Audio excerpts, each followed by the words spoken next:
All right, welcome, ladies and gentlemen, once again to MaxSpeedTV here at 7, a little after 7 actually, Central Time. We are here with the Race Court Online Racing League. We are bringing you some great racing here tonight. But again, before we get into all the racing details and get you informed of what's going to happen here in tonight's race, we want to give a big shout out to all the sponsors that make all of this possible, starting with the racing side of things, of course.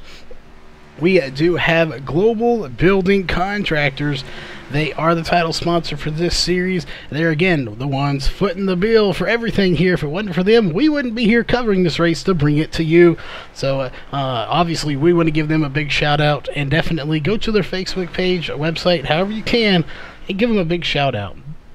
Let them know you are very thankful for what they do. These companies do not have to sponsor stuff here on iRacing, but they do it because they like racing or they like iRacing. So make sure you give them a big shout out for supporting the series. On the MaxSpeedTV side of things, we have a great set of sponsors as well. Our newest one, covering two different things here, of course, is Walls Beard Co.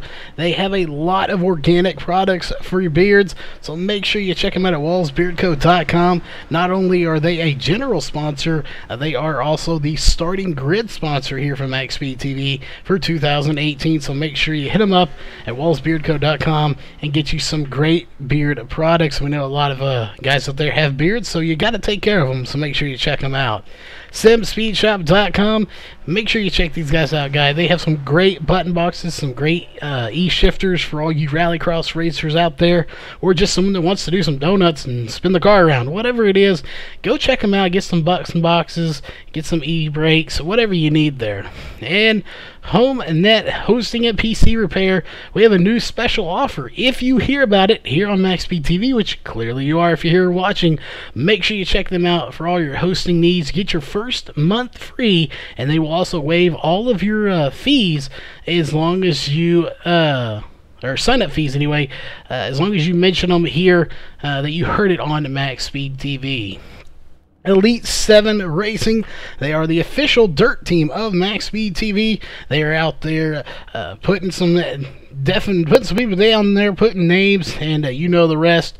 They have some great drivers over there, and just a overall great team, winning a lot of races. So we're proud to be their sponsor there and official team of MaxSpeedTV. And last but not least, Ohio IndyCar League. Make sure you check these guys out. We'll be broadcasting them very soon. Not only are they on here as a sponsor, we also cover them. Josh Medlock will be starting that series here very shortly. So again, we're here for the Race Court Online Racing League.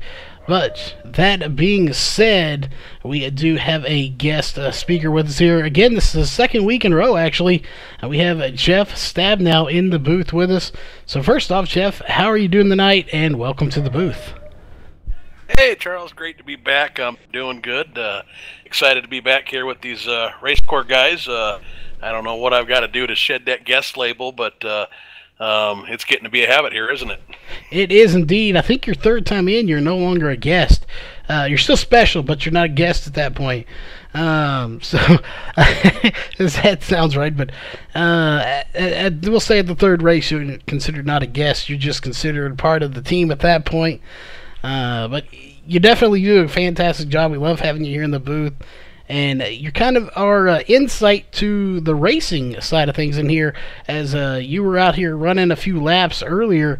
So what is it like at this particular track compared to some others?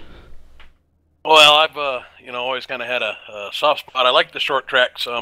They can be a challenge to race sometime. Maybe I'm not the best at them, but I do enjoy them. And we've got another short track this week, much like we had last week. But this is a lot different track. It's a 3/4 mile track, relatively flat. And with these cars, we've got a lot of power. It's a real technical track.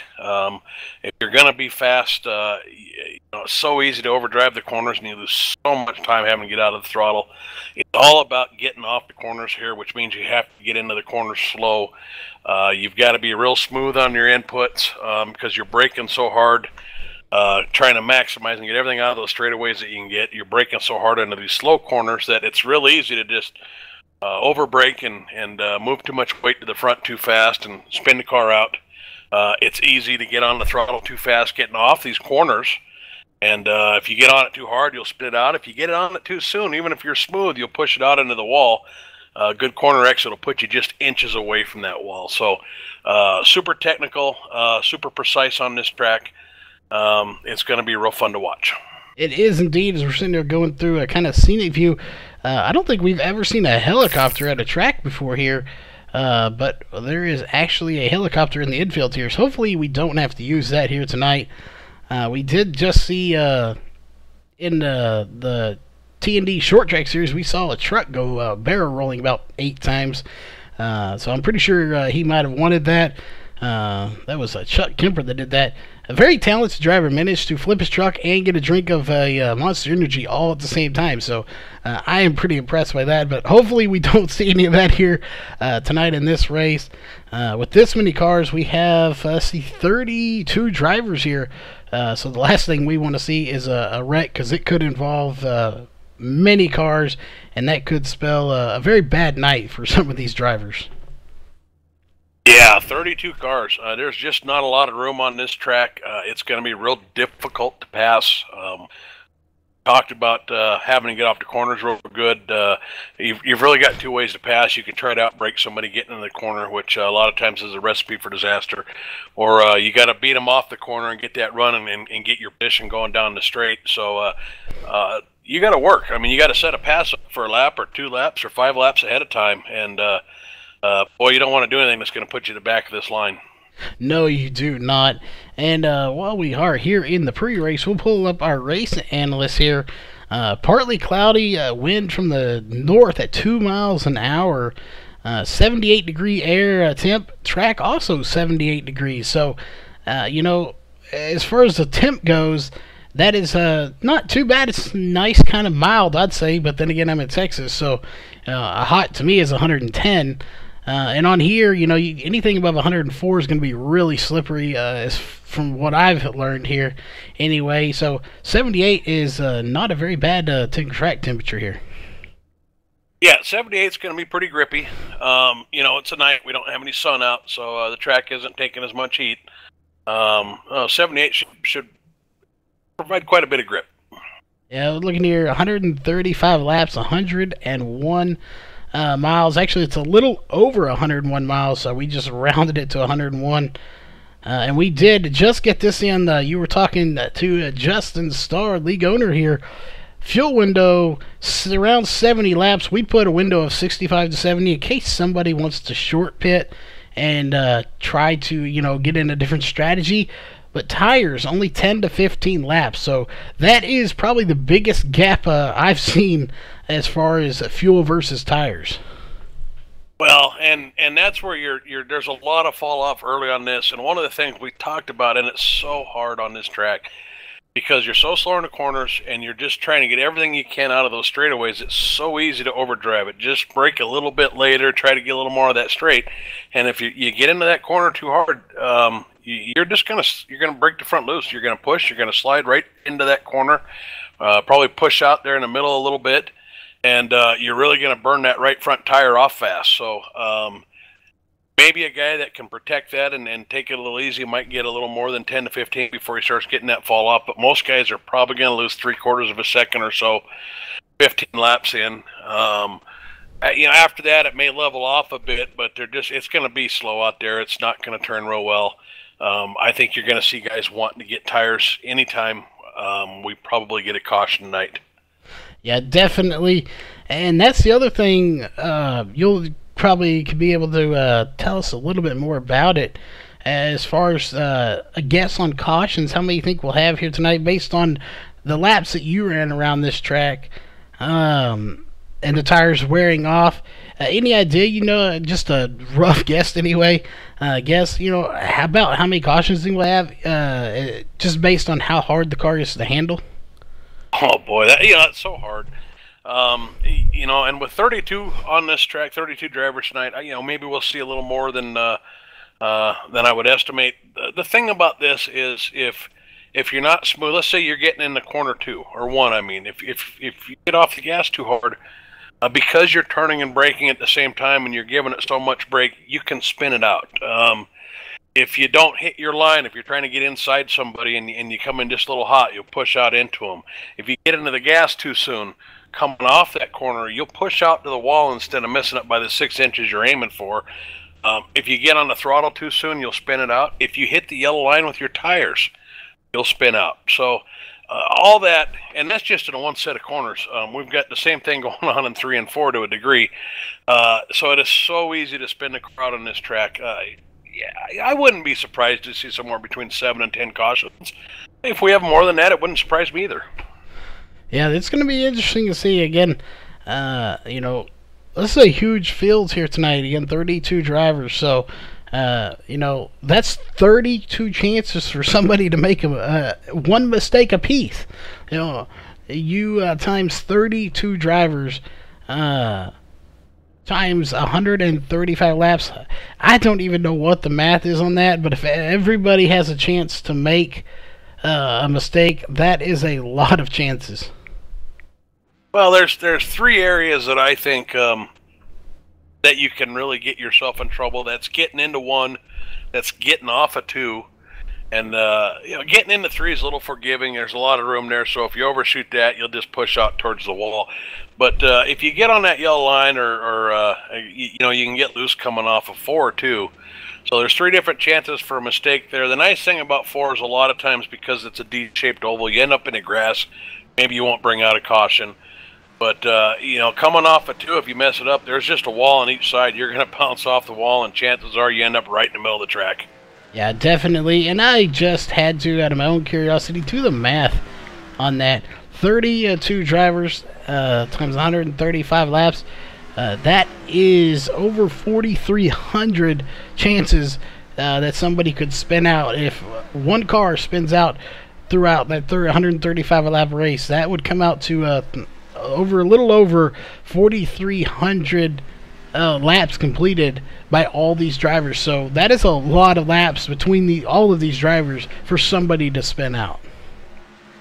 I don't know. That kind of math makes my head hurt. I just know that the tighter the racing gets, the more chances that we're going to have. Like we said, passing's hard. You've got to set it up. Your best chance is to make a move coming off the corner, set somebody up there. But it's so easy to get impatient and try to dive it in there. Sometimes you can make it stick. A lot of times you can't. Tempers, you know, short track racing, tempers can flare. Guys can maybe drive it a little different than they normally would. So the opportunity exists for lots of wrecks. It does indeed. A lot of drivers already starting to come out. It looks like they just finished up their drivers meeting here. We got about 6.5 minutes coming up. So a lot of great stuff going on here, but what better time? We have it readily available, so let's pull up the point standings real fast and go through those. Right now, your points leader by only 1 point, keep in mind. That is Lynn McNeese over Brian Dorsey. He is a 1-point lead right now. Yeah, after 7 races, man, it's hard to believe that it's that tight. And to be honest with you, the next guy, Jameer Mohammed's not that far behind either. He is not only 8 points out, and even the further you go to Roger Muth back there, 21 points out. You know, that's getting there. That's not too far off. But you look behind them as you have Cody Leavitt back there in 5th, 26 points out. Then you go Alex Huffman back in 6th with 29. But really, when you get to about 6th place, they really start getting tight again. You have 29, 32, 33, 33. So really, between 6th and 9th, you have a good battle going on there between Alex Huffman, Jason Covington, Dan Butler, and David Gainforth. Yeah, and then you know, with 43 race points on the line here, you got 32 drivers. The last place finish might net you 11 points. First place 43, so the opportunity exists to move up pretty big in one race. All you need is one of those top guys to have a bad race, and you can make some big moves. Yes, it definitely indeed. And we talked to Justin earlier. Brian Bizzle is going to be here just off of coming off of probation. He did talk to league owner and will be racing. That would have been detrimental if he would have not been able to make it to tonight's races. He's sitting in 10th place. With this many drivers, he would have definitely dropped probably all the way out of the top 20, I'd imagine, because right behind him, Mikey Neal, 62 points out. John Mustaine Jr. I'm thinking he is not going to be here. No, he is here tonight. I was thinking he wasn't going to be able to make it for some reason, but I guess he is going to, so he is here. Craig Covington sitting in 13th right now. And you got a few more good battles going on. A tie for 15th right now between Austin Edgem and Jonathan Ellis. Yeah, and then, in 7th place, only 3 points behind them, we've got Jim Locking. League owner Justin Starr right behind that in 18th place at 133 points. And we've got Dennis Ellis and James Morgan rounding out our top 20. Yeah, and I'm curious if there's any relation between Jonathan Ellis and Dennis Ellis. We have not clarified that here in the past, but kind of curious if they are maybe father, son, brothers, something like that going on, if there is any relation at all. That could be interesting to see, especially on these plate tracks that will probably, I believe we have at least one more. So we'll see how that goes, and if they're going to work with each other, even on tracks like this, having somebody that you can work with is definitely a plus. Hey, when you got 32 cars out there and you got to get by even half the field, let's say 16 of them, just having 1 or 2 cars up there that aren't going to fight you and make you burn those tires up getting by, I mean, that can be a huge advantage. It can, and if it's anything like it is in the real racing world, me and my brother racing, that might not be a good thing either. If it's anything like that, we push each other. Get it in gear and let's go, or I'm gonna pass you. So sometimes that could be a bad thing, having someone in here that knows that you can go faster and will make you work for it if you want to get by. So I could see it a 50-50 split. Definitely, they're not gonna wreck you. That's a plus, at least unintentionally. So that is a definite plus, but we can see how it plays out, where they're going to finish. But we still have about 2:15 before we get into qualifying, and that's really where we're going to see who's going to be coming to the front. Yeah, it'll be curious to see. We've got Austin Edstrom, who was the fastest guy, the 88 car, running for our sponsor tonight. He was the fastest there at Bristol on the short track, at least for the qualifying. So curious to see how he is here at Richmond tonight. Yes, it will indeed be interesting, but we're going to step away here for the last time, and we're going to get to the National Anthem, so we'll be right back after the National Anthem. We take you down onto the track for our opening ceremonies. Ladies and gentlemen, please rise. Please remove your hats.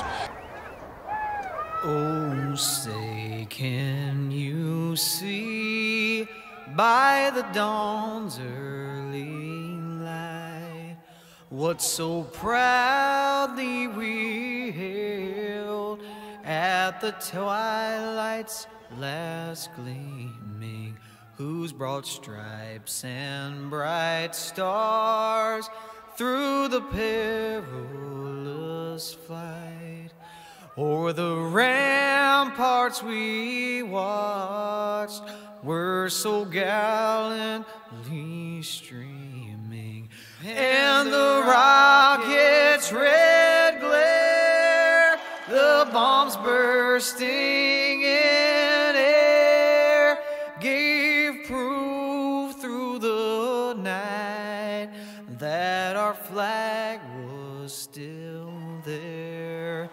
Oh, say, does that star-spangled banner yet wave o'er the land of the free and the home of the brave?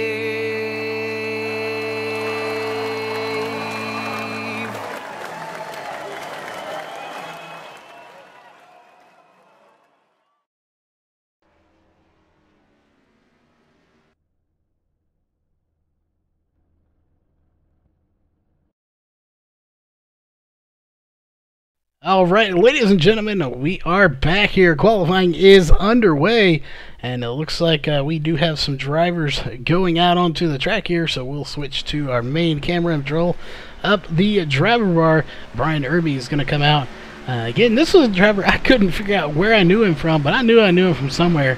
He is actually a dirt guy that ran DSRL, and I believe he even adminned over there for a while, but he's over here running some NASCAR cars here tonight, and he's actually pretty good at them.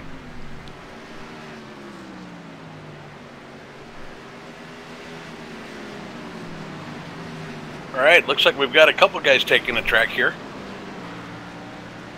And they got about, I'd say, 20 seconds or so before they start putting times in. Brian Irby's going to put in a 21.086, but very quickly going to get beat by Austin Edstrom with a 21.064. So Austin Edstrom, he took the pole the last week, and he was the fastest guy in practice, so we'll see if that stands. Yeah, he's going to have his work cut out for him, but he's going to try to put that sponsor in victory lane. Again, the sponsor is Global Building Contractors. He's definitely going to try to put them in a victory lane here tonight. But he's going to have his work cut out for him here, as we got a lot of very tough competition. Jason Covington just ran a 21.164 to jump to third place. So we'll just have to kind of wait and see how it all plays itself out. But right now, he's still at the top. Yeah, we've got John Mustaine Jr. Looks like he's put himself up in 15th place with a 21.225. He has indeed. Brian Bizzle, again, we talked about him making it back, was on a bit of a little hiatus thanks for probation, but he is back here racing. Good to see him back. Always good to see his profile picture. He has a little monster hat on there with a 21.326. And there's your points leader right now, Len McNeese, back in 10th place as he's going to spin it out crossing the line.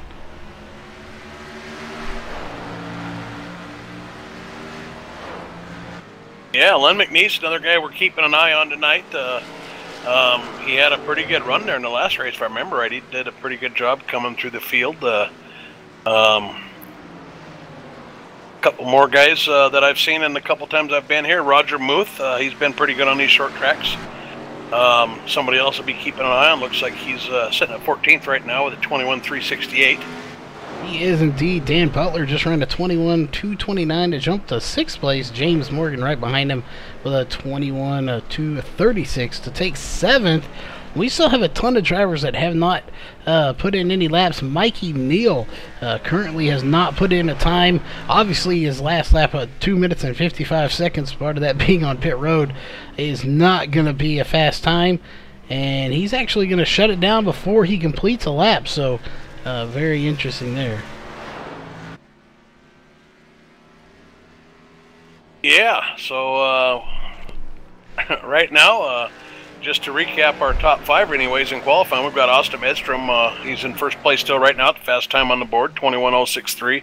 Brian Irby, Jason Covington, Brandon Dorsett, and John Mustaine Jr. Still round out our top 5. They do indeed. Tommy Gossett out on the track. Well, fixing me. He's sitting at the end of pit road right now. Mikey Neal picked it up all of a sudden.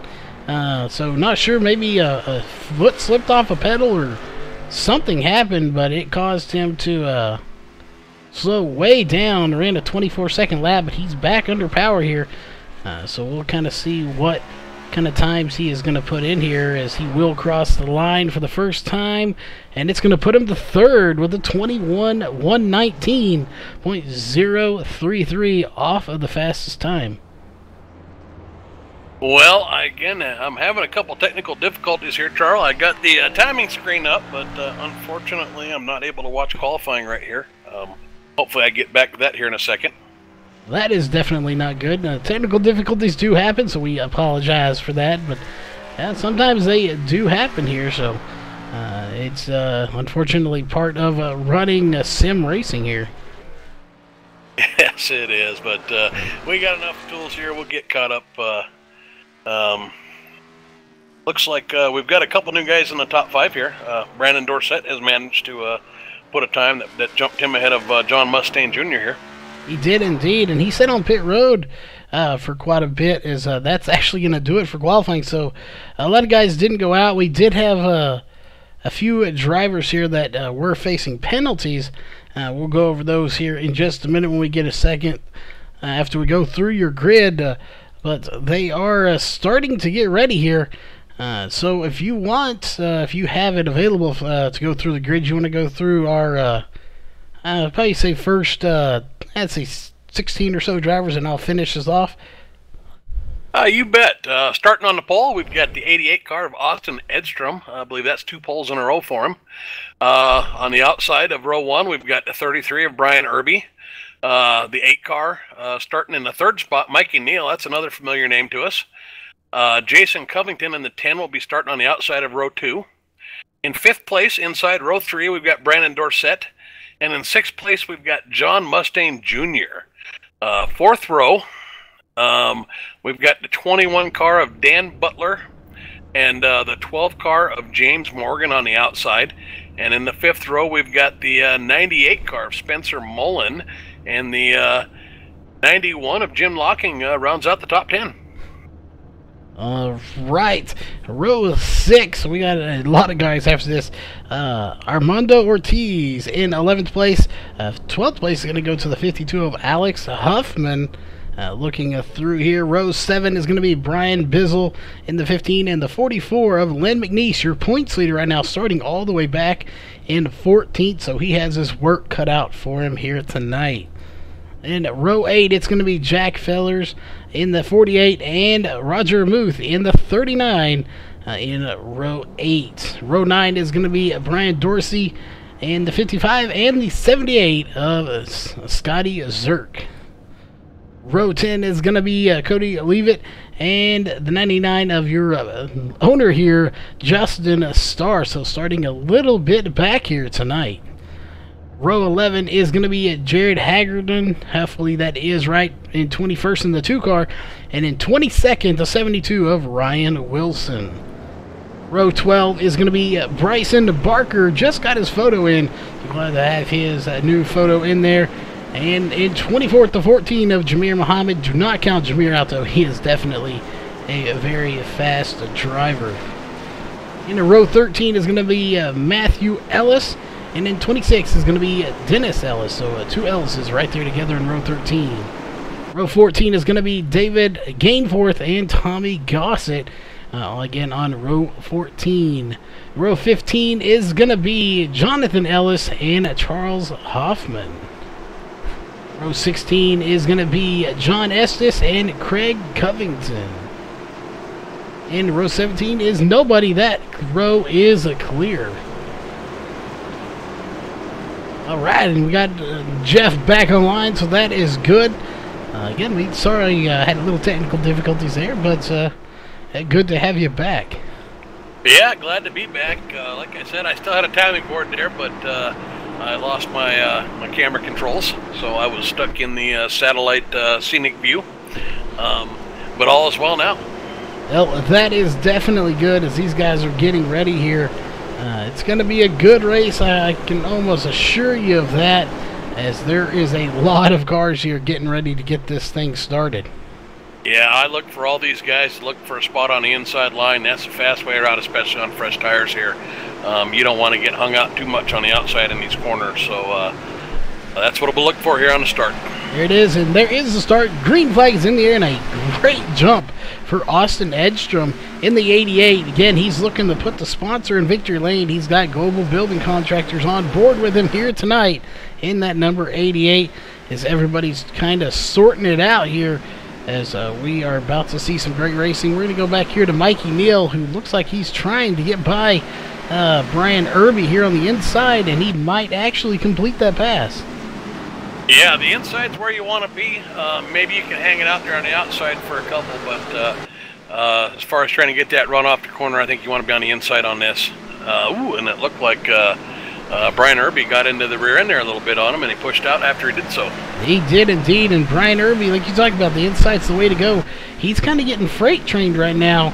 It looks like he's finally going to tuck in there, but he definitely... Oh, he didn't. He's still on the outside, and they're going to pass him one after the other. That inside lane is so far proving to be very dominant. and that is unfortunate for Brian Irby. He needs to get to the bottom, and if that car won't hang down there at the bottom, that is going to pose a problem because he needs to be there if he wants to possibly gain any spots back. Yeah, when, you know, with 32 cars on here, there's a good chance we'll take some rubber, and maybe we can get that outside line going a little bit later. But the inside line should be the dominant line here early in this race. And it's definitely working. He just got to the inside, and he was able to get right back by the 5 of Brandon Dorsett. So inside lane prevailing once again. And surprisingly enough, they've already started the single file out. You have to go all the way back here to Spencer Mullen and James Morgan back in 8th and 9th before you start seeing anyone side by side. And these guys probably know the same thing we know. Too wide is not the way to go. You don't want to be on the outside, and nobody's probably wanting it to chance at this early in the race of losing that many positions. Yeah, it's not like you can't run your car out there. You're not faster. It's the longer way around. You know, the groove's on the inside, so like you said, if you get stuck on the outside, chances are you're gonna lose some positions. Yeah, it definitely is. It's not the place to be, as we're going to go back here and check in with our points leader, Len McNeese, all the way back in 13th. I pull up the driver bar. He started in 14th, so he's only gained 1 spot so far. So, you know, 1 spot in the caution. And take a look, see if we can figure out who it was for. And I think it's going to be Matthew Ellis, who has heavy damage to the front of the car. So let's go back and take a look and see what happened.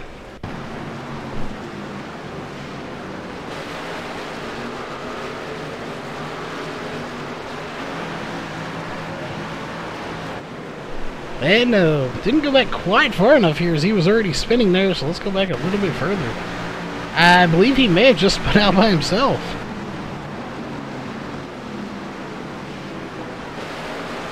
Let's see here, we're watching, and the number 6 right there, yeah, he did, had no help, just got loose and plastered it into the inside wall, and it was bringing out a caution as he did stay above the yellow line after hitting the wall.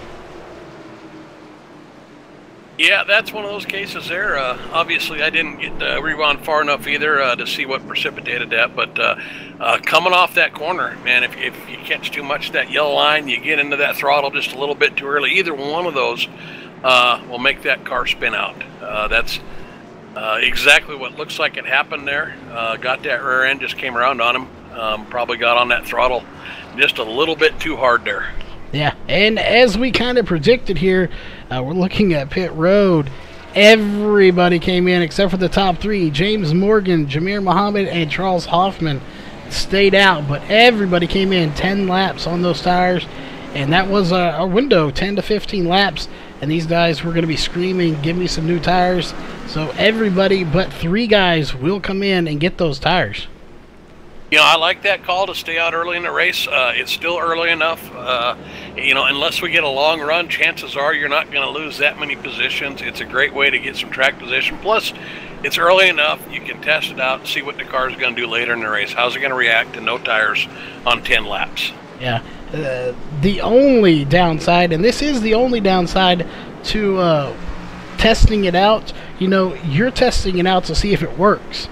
So that's good for you. You want to find this stuff out because you don't want to chance it later. But what you're doing really is telling all those people behind you, okay, we know you didn't stop. Well, let's see. They're going to say, okay, I wasn't able to get by you. So later in the race, they very well could do the same thing. So, you know, you're not only helping yourself, you're helping your competition out there too. And that's just a product of racing. You know, if you're helping yourself, there's a chance you're helping them too. Yeah, but you've still got the data. I mean, you know what the car's like. You know if it was loose. You know if you got a little bit lucky and kept your position. You know if you were fighting a tight car. Maybe the caution comes out on lap 5 and you were, you know, you were just losing the car. It was getting way too tight on you. You know, all that's a possibility here. So they'll have that data. At bottom, I think I'm showing Charles Hoffman is up 27 positions and Jameer Muhammad is up 22. So we talked about how hard it was to pass here at this track. It gets them up front, and if we get another quick caution here, 5-10 laps in, you know, it ought to put them up front somewhere. Or not too bad. net gain anyways. Yeah, definitely. From 24th to 2nd for Jamir Muhammad. So that is a good gain. And like you said, and these guys may be thinking what we're thinking, several cautions. So you get a caution here in 5 laps, come in, and you're then back on the same lap with everyone, and you have fresh tires just like them. So, you know, really in the end, this is about leading some points and then in the end trying to possibly get the win. So these guys are good at what they do, especially Jamir Muhammad. Well, you got James Morgan. He's kind of in the catbird seat starting on the pole. Jamir Muhammad is going to have to get down to that inside roll. He's got older tires. He does not want to get stuck on that outside lane. So he's going to have to get down to that inside line before he loses too many positions here. This restart is very important for him. It is indeed. And we still have a lot of cars. Only 2 cars not on the lead lap. That is Matthew Ellis and John Estes. But everybody on track. As there they start getting it a little bit faster, and there it is. A green flag is in the air. We're racing once again here at Richmond Raceway. Again, it's not International Raceway anymore. It's just Richmond Raceway. So a new name, but the same old track, and these guys love it here on the short track racing. Well, Jamir Muhammad didn't get quite the start he wanted. He's stuck on the outside. We saw Austin Estrom. He's already closed up that gap on the inside there on Huffman. So...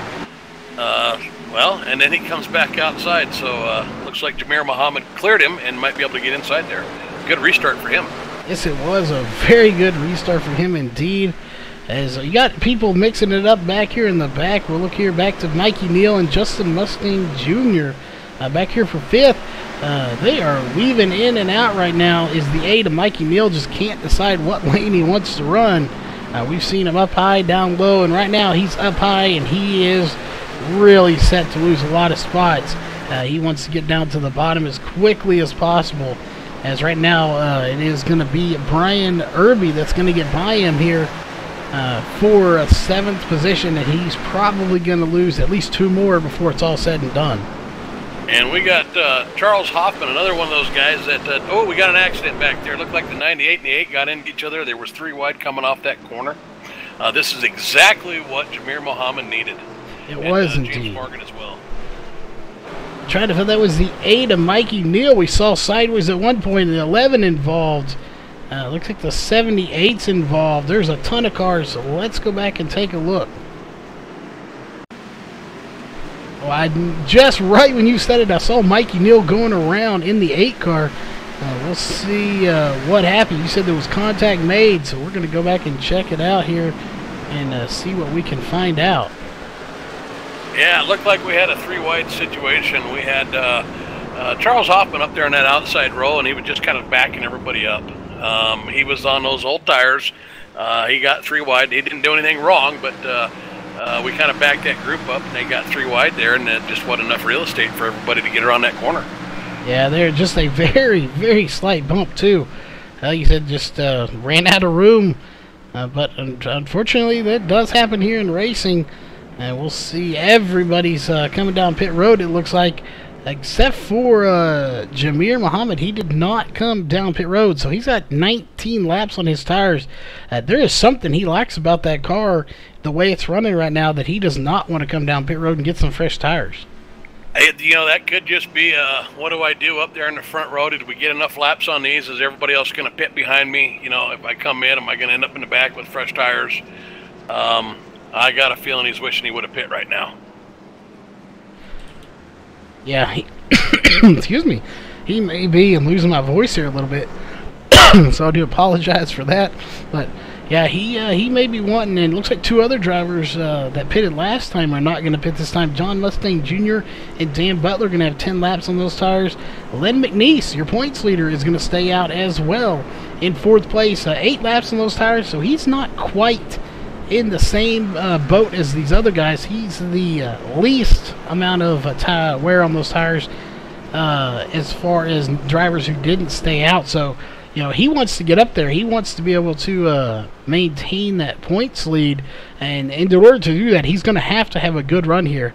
If you finish back in the back of this field, you're going to get past, as we've already established, only a 1-point difference separating first and second in the standings. Yeah, and and we talk about pit strategy. Obviously track position is key on these guys' minds right now. 2 tires is another option, but in the little bit of experience I've had, 2 tires really only works when you're kind of out of gas. For some reason, it doesn't like having a full tank of gas and 2 tires too much. So that might be a little something we see later in the run here too. Some guys trying 2 tires, guys staying out there on old tires. It looks like track position is going to be the story of this race. I definitely would agree with that, and it seems as good as time as any here. So with our second caution, we're going to be getting the green flag here in just a minute. We got guys on some older tires, some newer tires. It's kind of a mix-up, but why not, when we get the green flag, go a little bit of a crank it up here for just a little bit. It seems like as good a time as any. All right, I like me some crank it up, Charles. And there it is, 1 to go. So we're going green next time. So yes, we will go crank it up style here for the restart. We're going to get silent here in the booth, and we're going to go crank it up at the restart.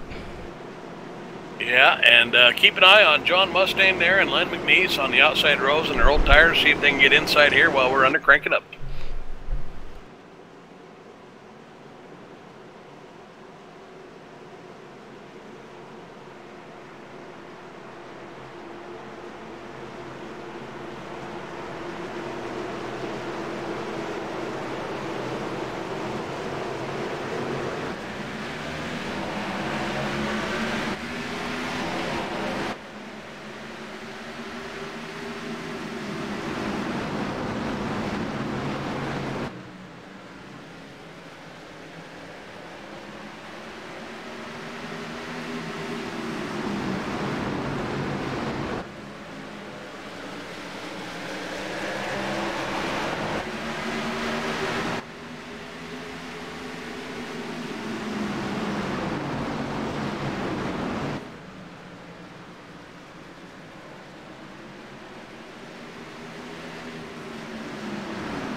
All right, I am not sure how that did not bring out a caution. While we were cranking up, we did see several cars going around back there. So, interesting enough, no caution came out, but there was a huge pileup coming out of turn 4. Yeah, it's, I guess if, as long as you're not impeding the race, they're not going to throw the flags. iRacing not exactly liberal with their cautions. They are not. Again, we don't have any debris on the track, at least not yet. We've seen some damage model where debris did come off, but the problem with virtual racing, it disappears about as fast as it gets there. So, there's no debris, nobody's life is in jeopardy, so no caution. We keep racing here on lap 27 of 135, and look at Austin Edstrom, we can get his name right. He is all over the back bumper of Jamir Muhammad right now as he's trying to run him down for the race lead. He's led 9 laps, and he is looking to lead a few more, as I have a feeling them old tires, 28 laps on Jamir Muhammad's tires versus 9 for Austin Edstrom. I have a feeling he's going to run him down pretty quick. I'll tell you what, I'm looking at the lap times, and Jamir Muhammad, I think he's taking care of that right front. We talked about if you get into these corners easy, you can make these tires last a lot longer, because he's really, he and Austin Edstrom are putting the fastest lap times down out there right now. So he's not off pace on those old tires. Yeah, he's really not. Now that you mentioned it, actually, we're looking here. He just ran a 21.699 to a 21.810, so he's actually faster on older tires. So, we heard they're going to be screaming for new tires, so, they may be a little looser, a little more worn as a caution comes out. Maybe that doesn't mean they are bad tires, though. No, it really is a matter of just, taking care of that right front. Obviously, new tires are going to be better than old tires, but if you can manage them, you can make them hang in there, especially on a one-groove track like this. It is true, and it looks like it's going to be the 91 of Jim Laughlin going around. He is in the top 20 in points, so this is probably not going to be good for his points battle here tonight.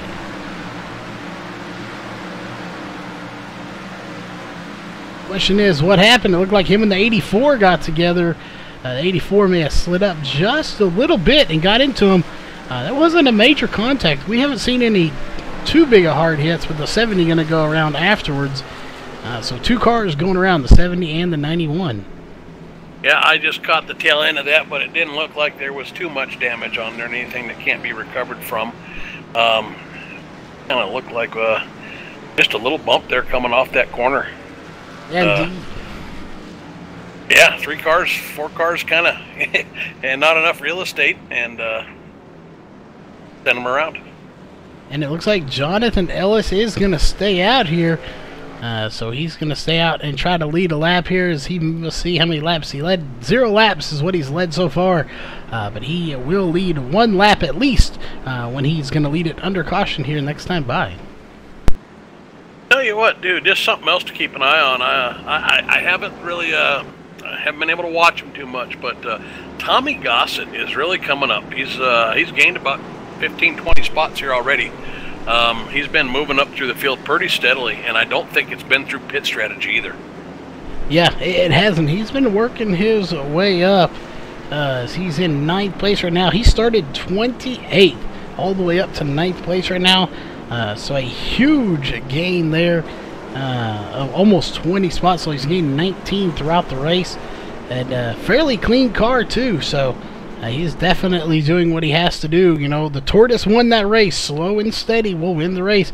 You know, you don't want to push it too hard. There's really no need. You push it too hard, you're probably going to spin out a wreck anyway, or get into somebody and cause them to wreck, and then you get tangled up in it.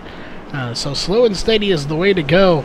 And speaking of slow and steady, Jonathan Ellis, he's actually going to come to pit road. He led 1 lap, was up to 1st from 29th. He was out there clearly just to lead 1 lap so he could get that bonus point, and he did just that, as he's going to take his 4 tires and fuel now. Yeah, I'm not sure. Again, you know, we talked about this last race that I'm a proponent of staying out to lead that lap when on these short tracks, when track position is so hard to come by. But these guys, a lot of them did that last race, so clearly they know who they're racing with, and you know, they feel like it's worth the gamble to get that bonus point. They do indeed, and I'm not saying that, you know, any of these drivers could win a race at any given time, but some of these drivers may know that is the best chance they have at leading a lap each race. So it's worth the gamble. You know, you lead a lap, you get that bonus point.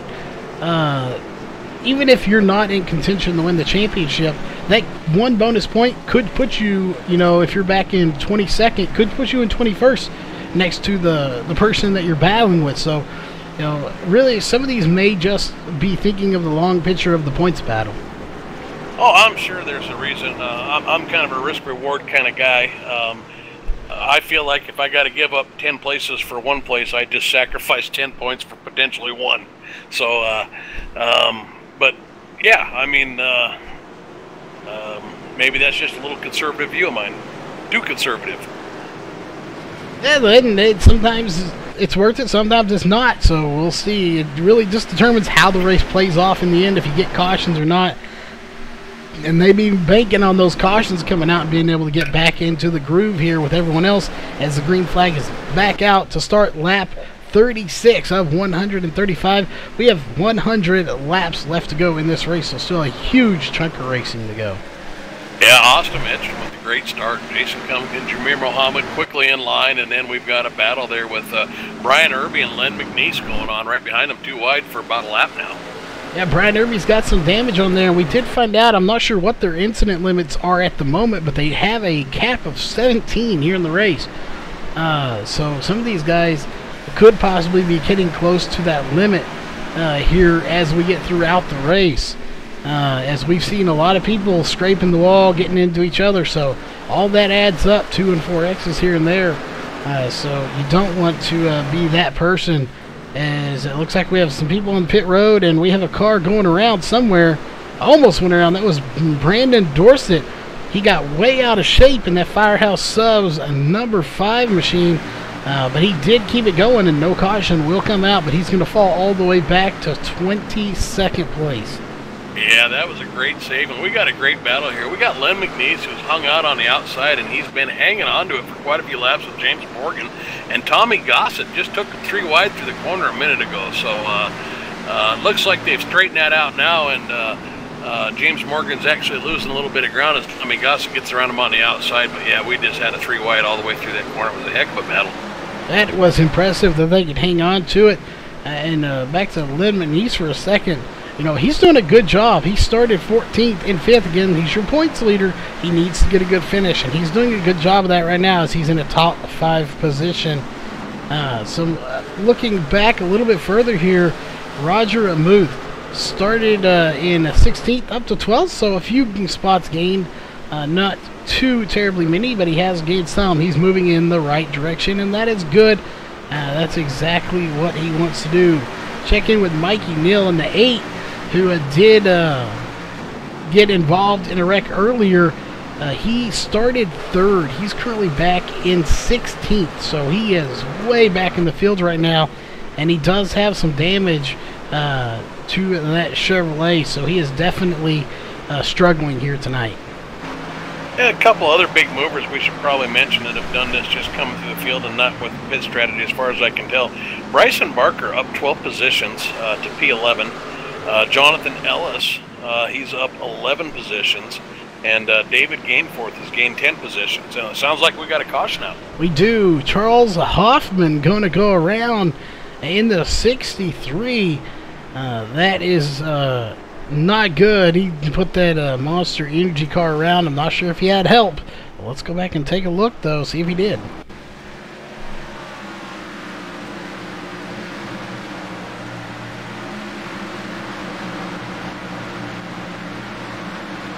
We'll see here from a spotter view if he had help. At the moment, it doesn't look like he did. There's nobody around him.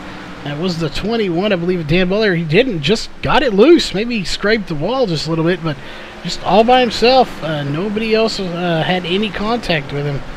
So very unfortunate. You know, so easy to spin that out coming off the corner there. You just hang it out there. Maybe you got to put a little too much wheel to it. Maybe you got on the throttle just a little bit too hard, broke traction. A lot of things that it can be there. It's just tough to drive off this track. Like we said, you got to be very precise.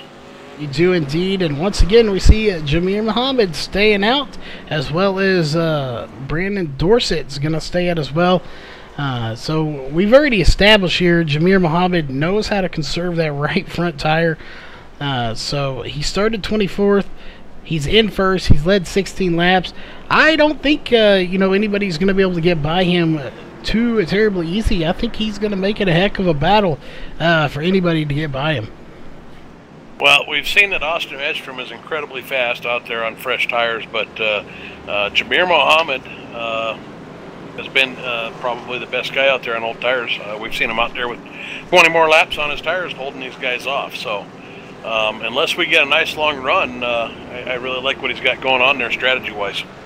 Yeah, I do too. I think he's got a good strategy, and he has not been a stranger. He has been in victory lane before, so he's been in the top 3 as well. So he's felt the treat of victory lane, but he's also felt the bitterness of being just short of being in victory lane, but still being in the top 3. So he's experienced both.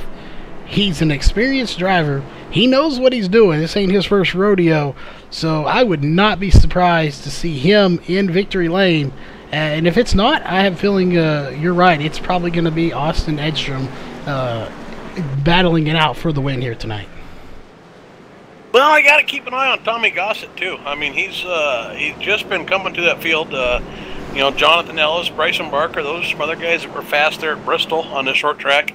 And they've been steadily making their way through the field, so I'm not ready to give it to Austin yet, if he gets by Jameer Muhammad, but certainly from what we've seen up front here anyways, they do look like the 2 cars to beat. There's some guys coming, though, that I think might be able to challenge them. Yeah, definitely there are drivers up there that can do this. It's not over till the fat lady sings, and she's not sung yet. She's not singing. She ain't even scheduled to sing for at least probably another 45 minutes or more here, as we're only on lap 47 of 135. Now it's going to be, of course, lap 48. 4 cautions, 15 laps. We've had 7 different lead changes here. We still have 88 laps to go. It's going to be 87 at the line. Yeah, we've got a lot of good racing left ahead of us. We're getting, looks like some of the cream is starting to rise to the top. I think this last 80 or 90 laps here is going to be pretty exciting. I'm looking forward to it. Indeed, I am too. And it is a great race here for a Sunday night under the lights. Not a Friday night, but a Sunday night under the lights. As the pace car is diving off and should be coming out. There it is. Green flag is in the air once again here at Richmond Raceway. Jamir Muhammad didn't get the start he wanted. Austin Edstrom on the outside. He's going to try to get by him, but I don't think it's going to happen. He's going to have to settle back for a second. And that is a Ford versus a Chevrolet right there for the front two. So this could get very interesting here, as it's a battle of the manufacturers up front as well. Yeah, Jamir Mohammed was able to get the inside line. Austin Edstrom had to pull him behind him, and then it looked like they were starting to get a little sporty back there behind them.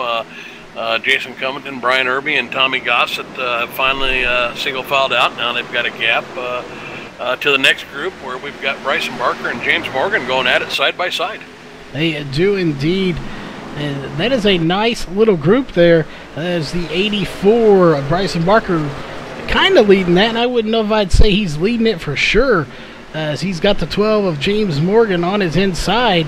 But it looks like, maybe you were right, that grip is starting to get on that outside lane. As we've seen the 48 the 84 of Bryson Barker able to hang on to that position of 6th place on the outside. So we may starting to see some passes made on the outside with a little bit of grip starting to build up.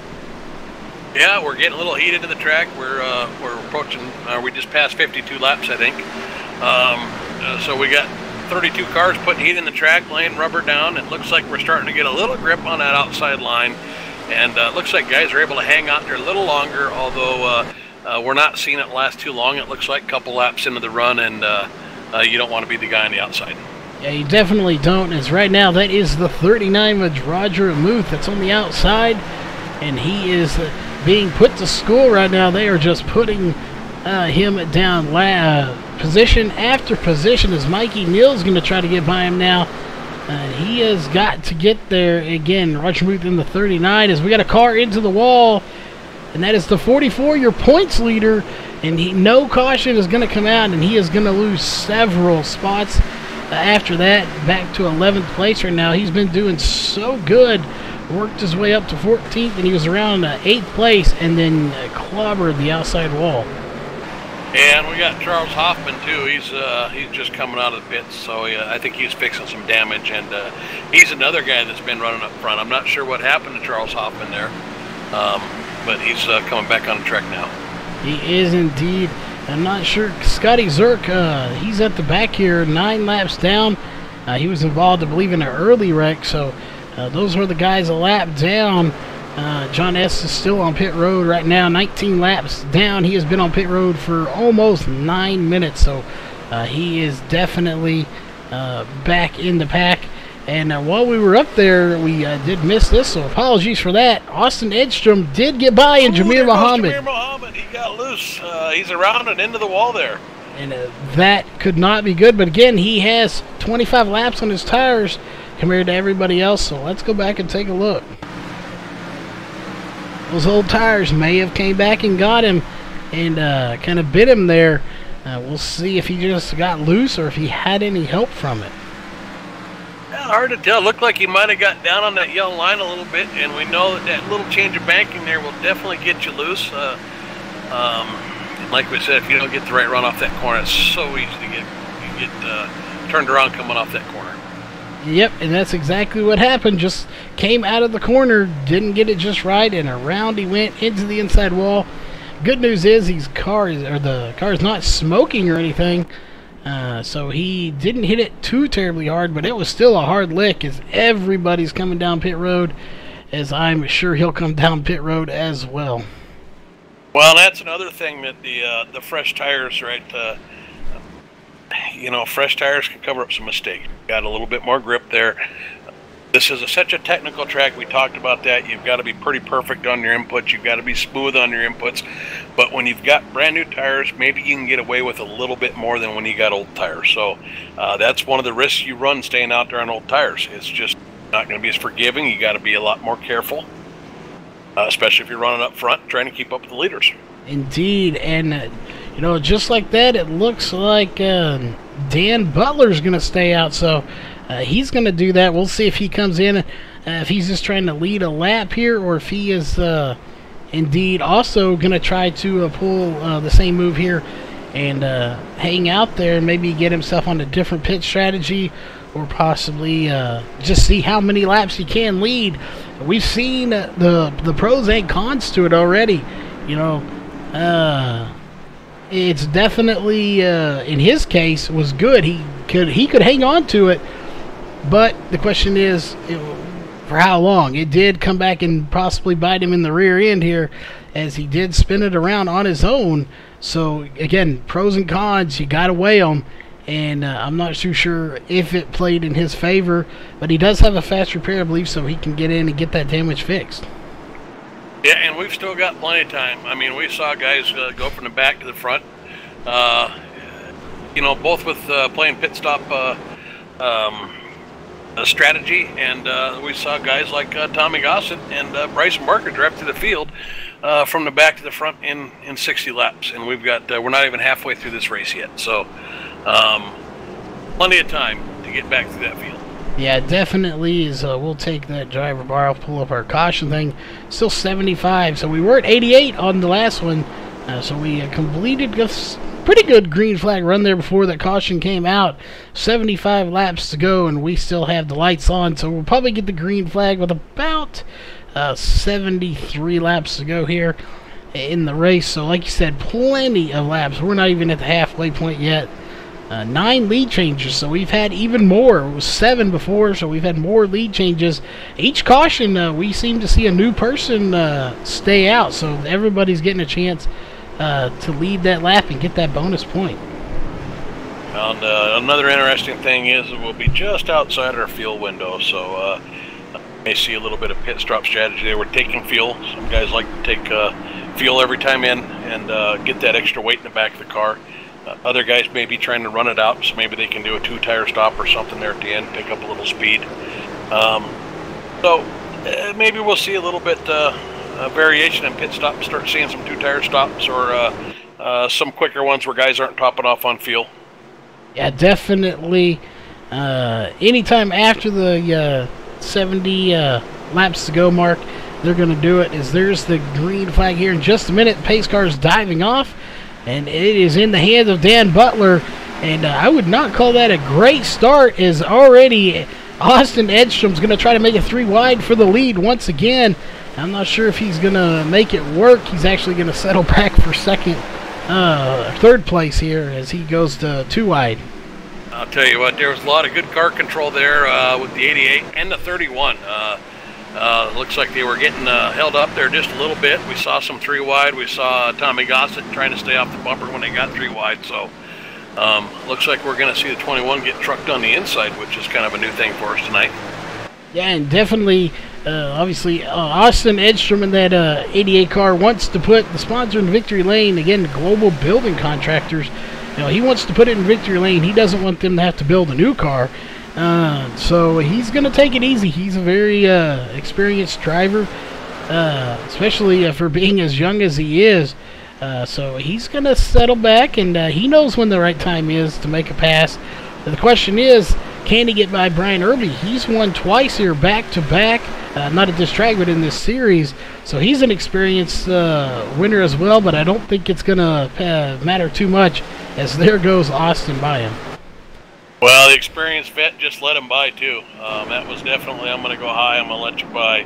So I don't know if he was saving his tires or ready to teach something there, but it looks like we got a caution too. It is indeed the 91 getting involved, and I believe that is Jim Lockling and play the 96 of Craig Covington. We're going back here to take a look and see what happened.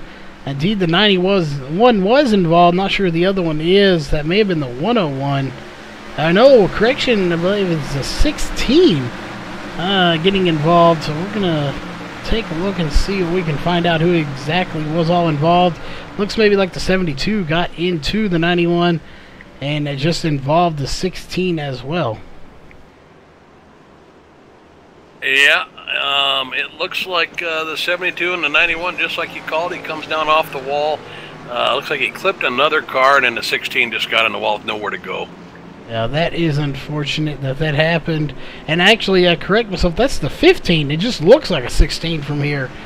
That is the 15 of Brian Bizzle. So my apologies. I thought it was a 16, but it kind of looks like it with that font from a distance. But that is the 15. Yeah, we're going to get him a new font. Yeah, definitely. Or I'm going to have to get a bigger screen. I think, well, I could always go for a bigger screen, but yeah, that bright font with that font color, bright font color with that font itself, a little bit hard to read. I was kind of confused myself. Couldn't find the 16 in the list of drivers here. Then realized maybe it was a 15. So that is that case. But very interesting here to see how this plays itself out. Everybody's staying out. I don't think too many people are going to go down pit road. However, Jamir Muhammad looks like he's going to come down pit road as well. And he actually missed his pit stall. Maybe I've got, I've been having a little technical difficulty. I'm showing the first 4 cars staying out and then everybody behind them pitting. Yeah, there we go. Okay, that was me. But yeah, everyone is behind them pitting. So Austin Edstrom, Bryson Barker, James Morgan, and John Mustang Jr. stayed out. You are correct. Just took for a second for mine to update apparently. But yeah, those 4 did stay out. So first one to make a pit stop and get some fresh tires is going to be the 33 of Brian Irby. Well, Austin Edstrom may have learned something watching Jamir Muhammad on a couple of those restarts and said, man, that guy's just as fast as me with 10 laps on those tires. So he spent a lot of time behind a guy on old tires. I guess he's going to try it now. We've got Bryson Barker, who has just methodically come to the field. He's one of those guys where we said he was going to get up top or up front there and probably be right in the mix for this, and there he is. We've got James Morgan, who's been up there, John Mustaine Jr. Up there on old tires, and then we got Brian Irby, the guy that's won 2 in a row, and who was just out front a minute ago. He's the first guy on fresh tires there, in the 5th position. So probably if I'm Brian Irby right now, I like where I'm sitting. Yeah, definitely a good spot to be sitting here, as they are, looks like still got at least 2 to go here. They are not double filed just yet, but I imagine the lights are probably going to go off this time. They are indeed. There it is, 1 lap to go before we get the green flag one more time. Austin Edstrom out front. It's really going to be how good of a start can he get with 12 laps. So he's got a little bit of a buffer with 2nd, 3rd, and 4th all on old tires as well before you get to some fresh tires. Well, and while we're waiting for the restart, I want to mention Tommy Gossett. I don't know what happened to him, but he's in P19 right now, so he fell way back. He had a real long pit stop. I didn't see him get damaged there, but he's back in the middle of the field again. Not sure what happened. Yeah, he's back there a little bit, so we'll see. I'm feeling he'll work his way back up, though, as they're gearing up way before the green flag comes out, but there it is. The green flag is out once again, and Austin Edstrom with a fantastic start, but he actually started going well before the green flag came out, and he may have known he needed to get a good start if he wanted to hang out there. John Mustaine Jr. Bringing out the caution there, it looks like, and he's one of the guys on old tires. He was a little bit slow on that restart. He was stuck on the outside. I'm not sure what happened. Indeed, several cars back there with damage. So let's go see what happened to him.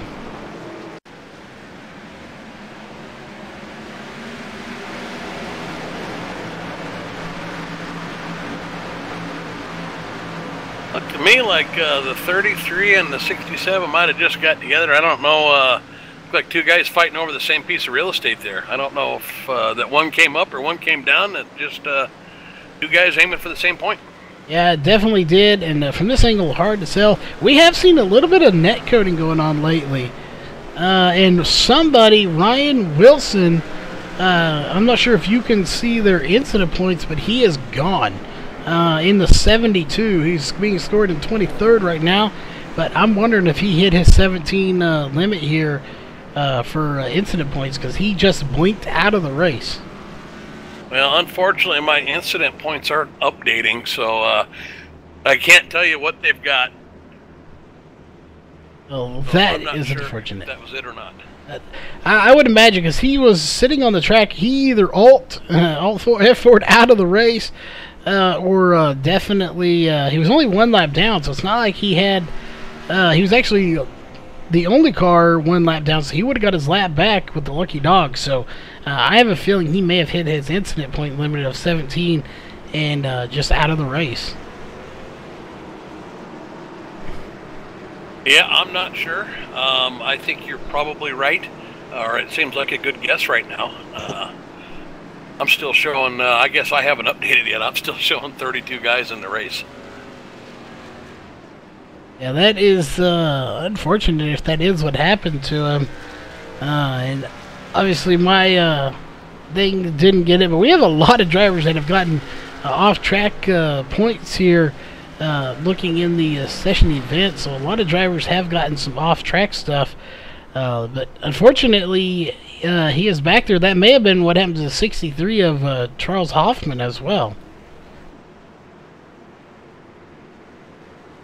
Yeah, well, we just had a disconnect there. I know that he's had some issues, you know, and it could be just that he's, you know, maybe out of a fast repair there too. Yeah. Might have too much damage. We know he was kind of in the pits a few times earlier for some damage, and there's a good chance that he's just decided to take it behind the wall. Yeah, and that's never a good thing. It's never what you want to see. But, you know, sometimes it does happen. You just decide to pack it up. You don't want to stay out there and just run for nothing, really. But I mean, essentially you are running for something. You're all running for position. Even whether still, if you're 2-3 laps down, we still could have a big wreck here and take out 10-15 cars in this field. You never know with racing. It's so up in the air as to what's going to happen from week to week. Yeah, we absolutely could, but it can get frustrating out there. Temper can get the best of you, or maybe you don't want to limp around to the trash car and run somebody else's race. We're getting word here that Ryan Wilson in the 72 is officially taking his behind the wall now, too. Yeah, and, you know, there's also, this is right in dinner time for some people. If you're several laps down, you don't have a shot at winning it, you use your fast repair, you know, some of these guys may say, you know what, I'll just go get something to eat and not have to sit here and just limp around the track and go laps down. Just go make some better use of your time. Go get you something to eat. Hopefully you come out and watch the broadcast as well. But, you know, anything like that can happen, so it looks like they're strapping them in, so we're about to go racing again. Yeah, Austin Edstrom with another good start there. Bryson Barker in second, and we've got Brian Irby and looks like Mikey Neal there battling for third and fourth. They are indeed. Mikey Neal bouncing back from a wreck earlier where he got spun there, spun on his own. It was either way, he got spun around, and he is taking that thing right to fifth place right now. He's battling with Brian Irby, but Irby's going to take the position of fourth from him, but still a solid run right now in fifth position. So we'll see if he can possibly get up a little bit higher.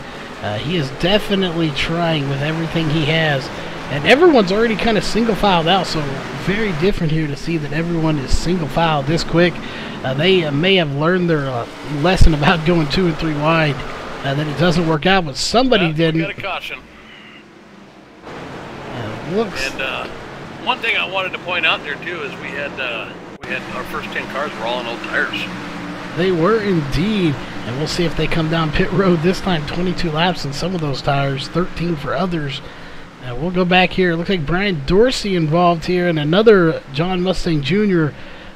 In the 67 was in the race and just disappeared. So wonder if we had another one hit their limit here. First off, what happened to the 55 of Brian Dorsey to cause this caution? Oh, the 67 got into him, and that is exactly what happened. The 67 of John Mustang Jr. got into the 55, spun him, hit him again after he was already spinning, and as soon as he hit him that second time, it immediately kicked him from the race. So he hit his incident limit here, and his night is done. Yeah, that's a tough way to go out there. It's unfortunate, but you know, that's what happens with short track racing. You get a lot of 1Xs. There's a lot of bumper-to-bumper contact, and for those of you that don't know what we mean by 1Xs, 2Xs, iRacing has a no-fault point system here. If you are in an incident, it does not determine whose fault. Just everybody in that incident gets points. 1X would be minor contact. 2X would be loss of control, and a 4X would be somebody wrecked. Yeah, and if you're on the case of, like myself, you can get a 2X for loss of control, a 2X for hitting the wall, and a 1X for off course, all in one race, or all in one wreck, if you really are talented and manage to do something like that. So you can rack up some points very quickly. And I believe they've got a 17-point limit here, so 17 points and you're out of here. We definitely saw somebody disappear that fast. That was, if they leave the race that fast, it's for point limits. Yeah, and not only is it no fault, it's no questions either.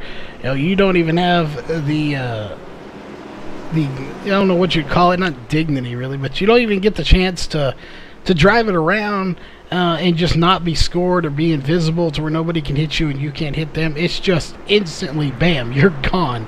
So, you know, they don't play around on here. You hit that limit and you're instantly removed from the race. Well, we saw that happen to Austin Edstrom last week from right up front. He was, I believe, in second place there in the final laps, and he just got hit a little bit from behind, and that last 1X was all it took. There wasn't even a wreck involved, and he was out of the race.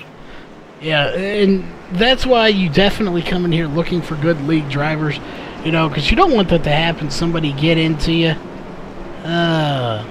and they just ruin your night. But these guys are good, but, you know, sometimes it does happen whether you're up in front or in the back. It absolutely does. And you know, short tracks, road courses, you know, put a couple tires on the grass, you're going to get a 1X. So that seems to be where you need to worry about that the most. We're on a little stretch here of short track, so we're seeing it come into play here in this series. Yeah, we really are here. Lap 84 of 135, as we got some guys trying to beat it off pace car off pit road. And they are going to do so, I believe. We'll take a look at our cautions. 51 laps to go here, 12 lead changes. So you were right there, 7 to 8 cautions so far. We had 8 for 33 laps. The majority of the race has been under green, as we're well over the halfway point now. All right, so we got Dan Butler up there on 17-lap tires and David Gainforth on 12-lap tires. And it looks like everybody behind them came in and got some new feel goods. Yeah, it's an interesting call. We've seen, like I said earlier, we've seen ups and we've seen downs of old tires. But again, in the closing laps here, people are going to make calls like that as the green flag comes out. You know, the shorter the laps get on these tires here, the less we have to go in the race. Those calls could play off for you here as you have less time to try to hang on to it. And it looks like Austin Edstrom's going to waste no time with his 4-lap tires. Mostly under caution here for pacing as he's trying to get by, but the 21 of Dan Butler's not giving it up without a fight.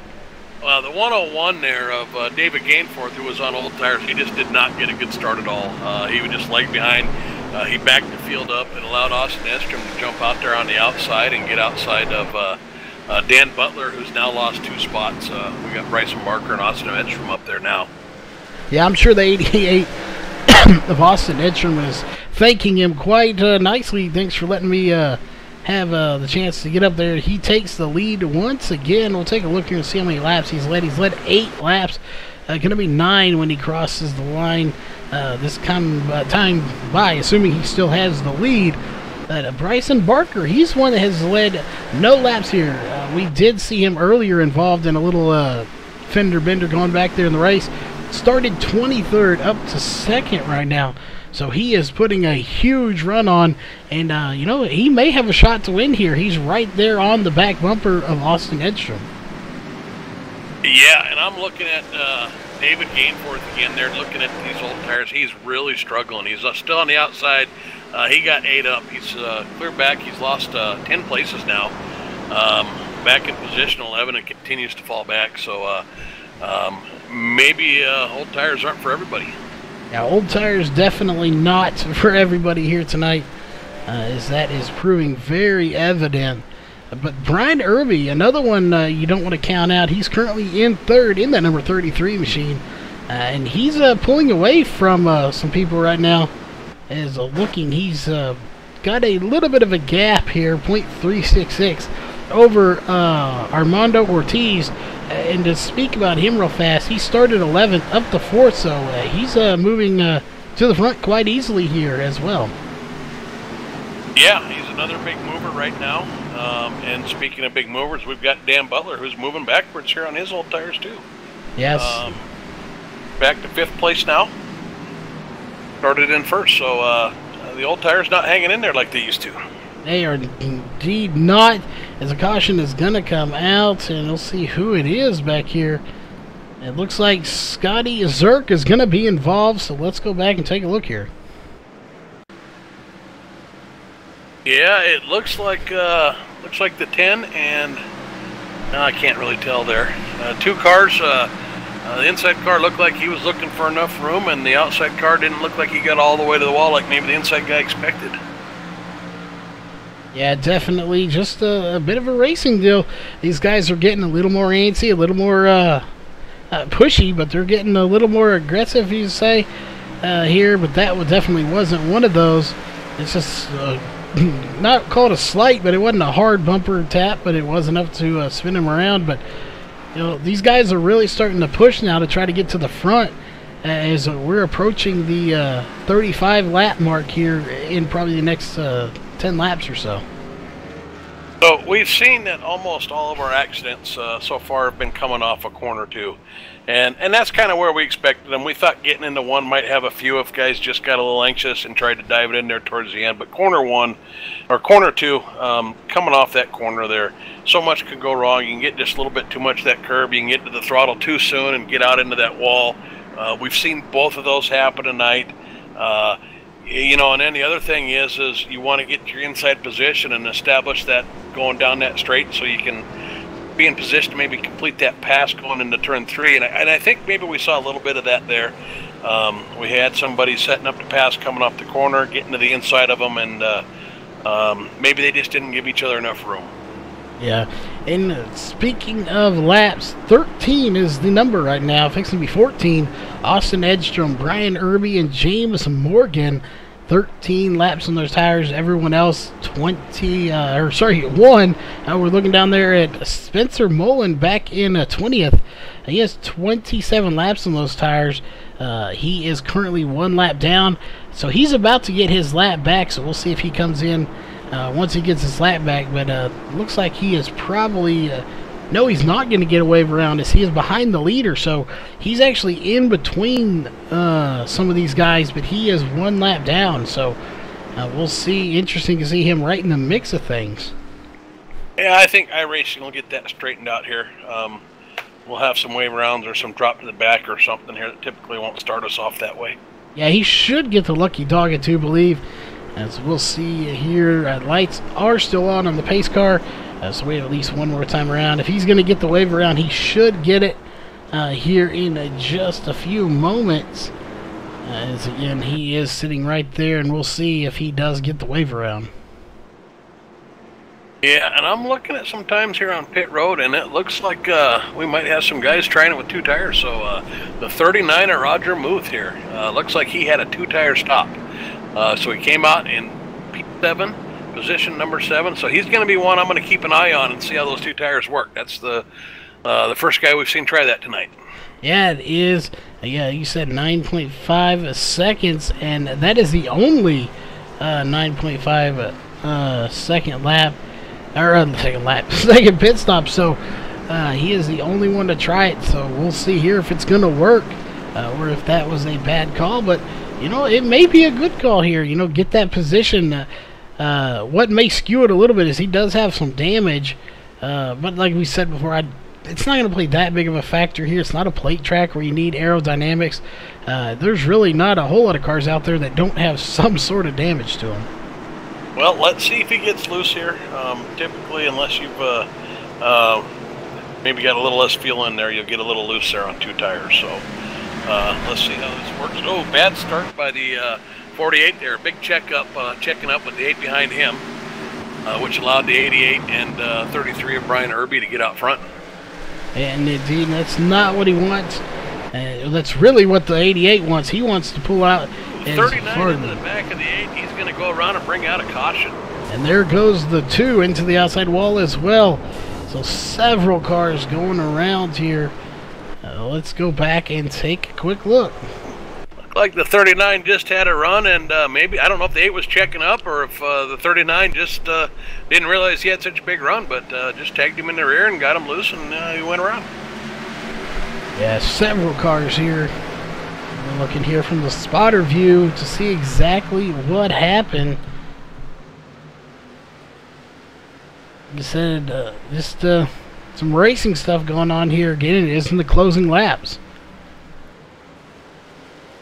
Yeah, definitely. You know, we're getting down to that last 35 laps, and you know, it's time to make your move. So guys are pushing it just a little bit harder. We're seeing more 2 and 3 wide.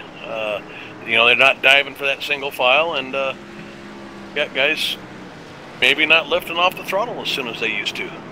Yeah, and it does happen. The further we get into this race, that's going to happen more and more. But Austin Edstrom still opting to stay out with 18 laps on his tires. James Morgan out there with several laps. But again, at this point, we've had several under caution. So these tires are not getting as abused as they would, you know, per se, if we were getting some green flag runs. You know, those 18 laps, we've probably got 8 to 10 laps under the caution. So, you know, really you're looking at probably 8 to 10 laps of green flag racing. And I think from what we've seen, 8 to 10 laps, you know, Austin Edstrom is one of those guys that's staying out there. If he's got 8 to 10 laps, seems to be pitting if he's got about 20. Yeah, and that would put him, he's at 20 right now, so with about 10 under green, we would expect to see him come in probably somewhere around, if he had 30 to 30, well, anything above 30 really on those. So we'll see. The question is, if the caution comes out too late, will he come in at all? You know, we're closing in. We have 35 laps to go, so that is not a lot of laps. You know, we get in that last 15, 20 lap time frame right in there of laps. Who will pit and who won't pit? Again, you kept mentioning it. Track position. It is so important here with this little track and this many cars. So pit strategy, how many tires you take, do you take any, do you even pit at all? That is going to be a huge thing here in these closing laps.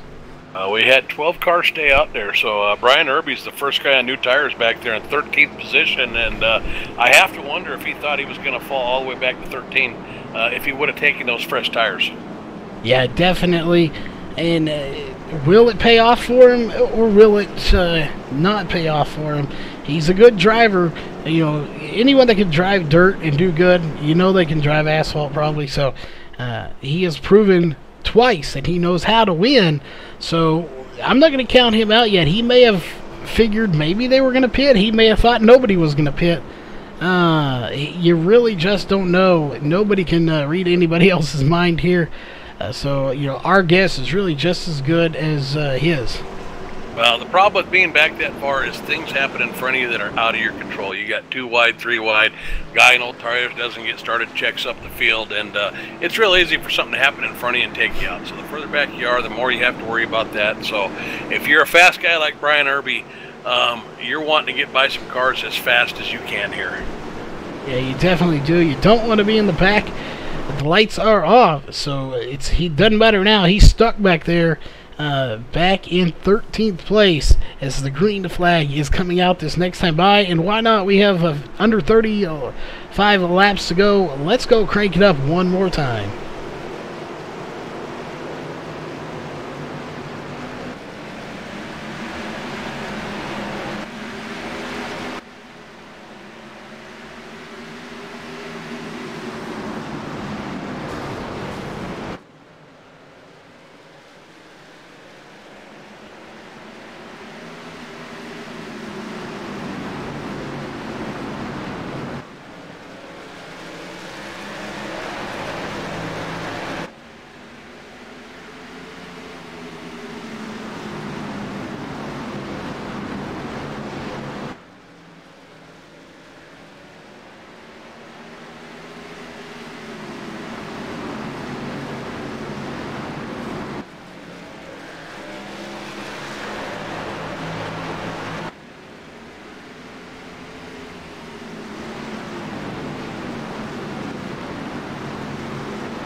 Alright, we are back here from the Crank It Up for probably the final time. I don't think we'll have too many more cautions. Maybe one is what I'm expecting.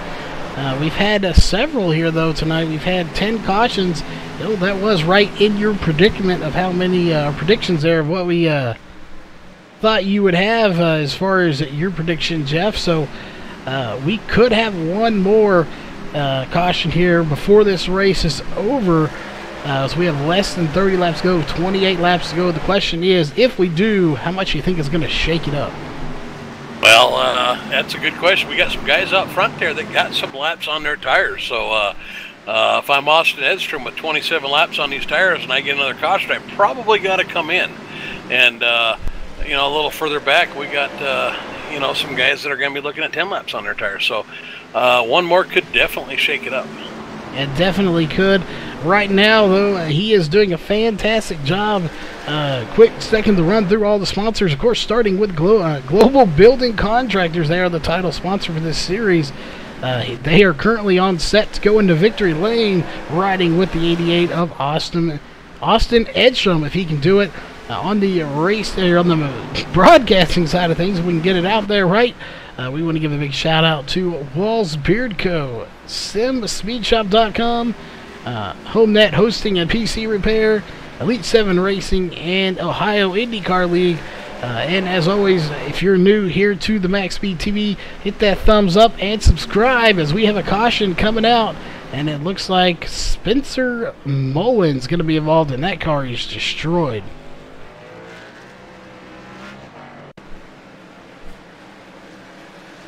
Yeah, I'm looking for it now to see if I can see what happened. It looked like the 98 of Spencer Mullen got a run off the corner. He got into a car, checked up, and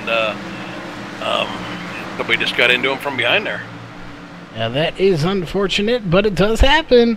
Again, this is really going to shake things up here. Oh, yeah, almost Brian Brian Irby Irby. is the one that got into it. That's just what we talked about. Things in front of you, under your control. So we know Brian's got a little bit of damage now, and that's one of the perils of going back in the field. Yeah, it looked like kind of a accordion effect going on there as two cars bunching in there. Spencer got into a car, then Brian Irby got into him. You know, so like you said, in the back is not the place you want to be. It is a very dangerous place, to say the least. As right now, Bryson Barker is your race leader, as Austin Edstrom is going to go down pit road. And you said it, if he had a pit stop here, he would go out. He is going to come out in third, but Dan Butler in second, 19 laps on his tires. Bryson Barker, 19 on his tires. So those two are going to stay out here as we have 23 laps to go. I like the strategy that Austin Edstrom's on. Tommy Gossett Jr. too, who's come through the field again, and so we know he's fast. He's come through the field twice. They're up there on fresh tires. If this thing goes green to the end, we're looking at another 21 laps, which would be so the guys up front would have 41 laps. We haven't seen anybody put that many laps on tires yet. But we know that at 21 laps, 22 laps, Austin Edstrom's, he's run that plenty of times, so we know he can run with that. It's going to be difficult if we get another caution. If you're Bryson Barker, what do you do? Stay out. I think you've probably made your bed. At this point, if he's out there with 20 to go, he's going to ride this out. Same with Dan Butler. We'll see. Yeah, and one that it's got to be a disappointing run for him here. He is set to get, he's going to go on pit road, so he's 3 laps down. That is Jamir Muhammad.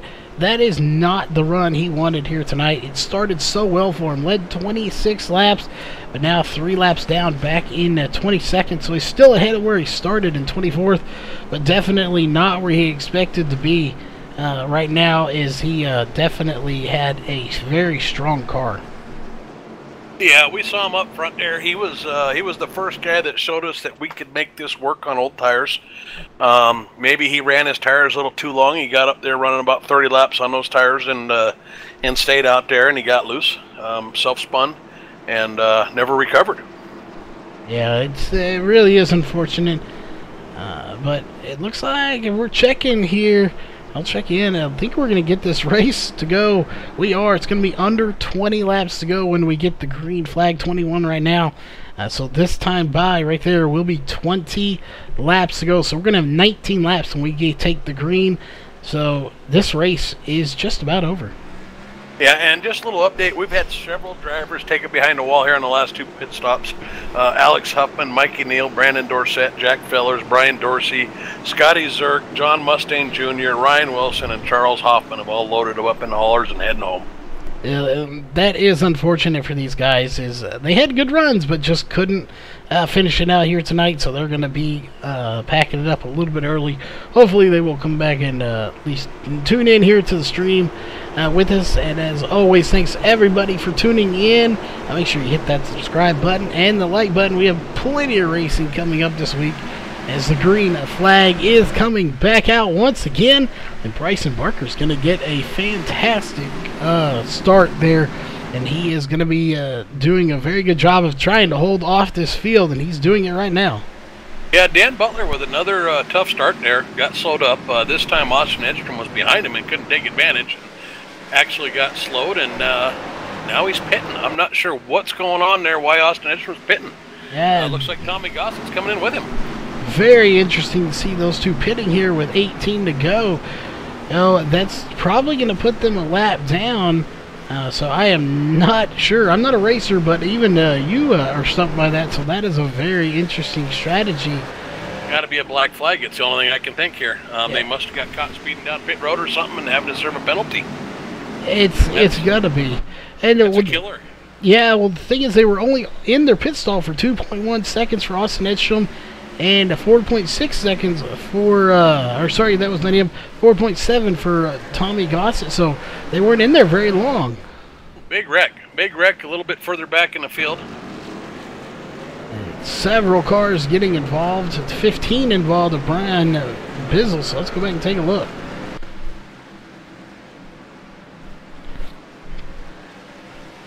Unless they can predict the future and saw this caution coming out, I'm not sure. 39, looked like a little bit of checkup. 11 gets into him, and then we just kind of collect everybody behind him, including Brian Irby again. So Brian Irby once again gets caught up in the clutter there. Well, that is unfortunate here. And almost the 88 getting involved. He does squeak by barely, but several cars getting involved. And somebody hitting the cone there. I'm not sure who it is. That may have been the 101 of Gainforth. It was indeed hitting the barrels there and hit that yellow cone as well. So he's got a lot of damage to the front of the car. Again, not sure what that little pit stop was for Austin Edstrom, but he is on the lead lap right now, as he is ahead of the pace car back in 15th. But if he pitted for fuel randomly like that, he just topped off I'm not sure that he would need it, but he may gain some spots here. Well, I'm pretty sure it had to be some sort of penalty there. Probably got caught speeding on pit road or something. You know, we know they can go 70 laps on fuel. Hard to imagine somebody's going to decide to pit on lap 121 with all these cautions, or 120 to take 2 gallons of fuel. So, yeah. Pretty sure it was a penalty. That's right. And looks like that wreck may have kept him on the lead lap. And if that's the case, Tommy Gossett, because Brian Irby got collected in that last little incident, so he won't get the lucky dog, but Tommy Gossett may get the lucky dog, get back on the lead lap too. Yeah, and interesting enough, Austin Edstrom coming back down pit road. He was just there. So he's coming back down pit road once again. Last car in the lead lap, you've got nothing to lose. Come down, get fresh tires. You're going to start in front of all those guys that are lap down. There's no positions to gain. Everybody else is staying out. Well, a couple guys maybe at the tail end. But, yeah, come down, get your fresh tires, and try to drive it through the field. Yeah, definitely. As I was forgetting about that, I was thinking a 15-second penalty, but 2.1 seconds, that's a stop and go. So, yeah, a stop and go penalty for him. And he will serve it. He'll come out in 15th as we'll go pull up our driver bar. He's led 66 laps. Now he's back in 15th. He's got a shot. I won't count him out even though we only have 13 to go, but he has definitely got his work cut out for him. You know, it's hard not to feel for Austin Edstrom. You know, 2 weeks in a row he's been one of the cars to beat. And, you know, last week he gets incidented out when he gets bumped into from the rear. Through what looked like no fault of his own, although we can't speak to the previous points. That got him in that position. And then same thing here, some sort of pit road speeding or something appears to have, well, going to make it real difficult for him to get back with 13 laps to go. It is indeed, and unfortunately you can't serve those penalties under caution, so he has to do them under green flag. You know, you think about it, he really got lucky. If he'd have pulled down pit road and the caution hadn't come out, he'd have had to drive right through and serve it again later. So he got real lucky the caution came out just after he served that penalty. Otherwise, if he'd have been on pit road when it came out, he would have had to keep going through and serve it the next time with even less laps to go. Well, that and being up front, if you're further back, this is such a short track, it's hard to serve that penalty and stay on the lead lap. So bad break for Austin, but a couple of good breaks, I guess, making it or making it hurt a little bit less. Yeah, definitely. He's led probably one of the most laps, or the most laps. Can't 100% confirm that, but I'd imagine he probably has, as the green flag is back out. Going to be 10 laps to go this time by. Nobody's going to be really given too many breaks here. Everybody wants to get the win, but your leader, as the caution's going to come out once again. And it looks like this time the 11 of Dennis Ellis is going to be involved.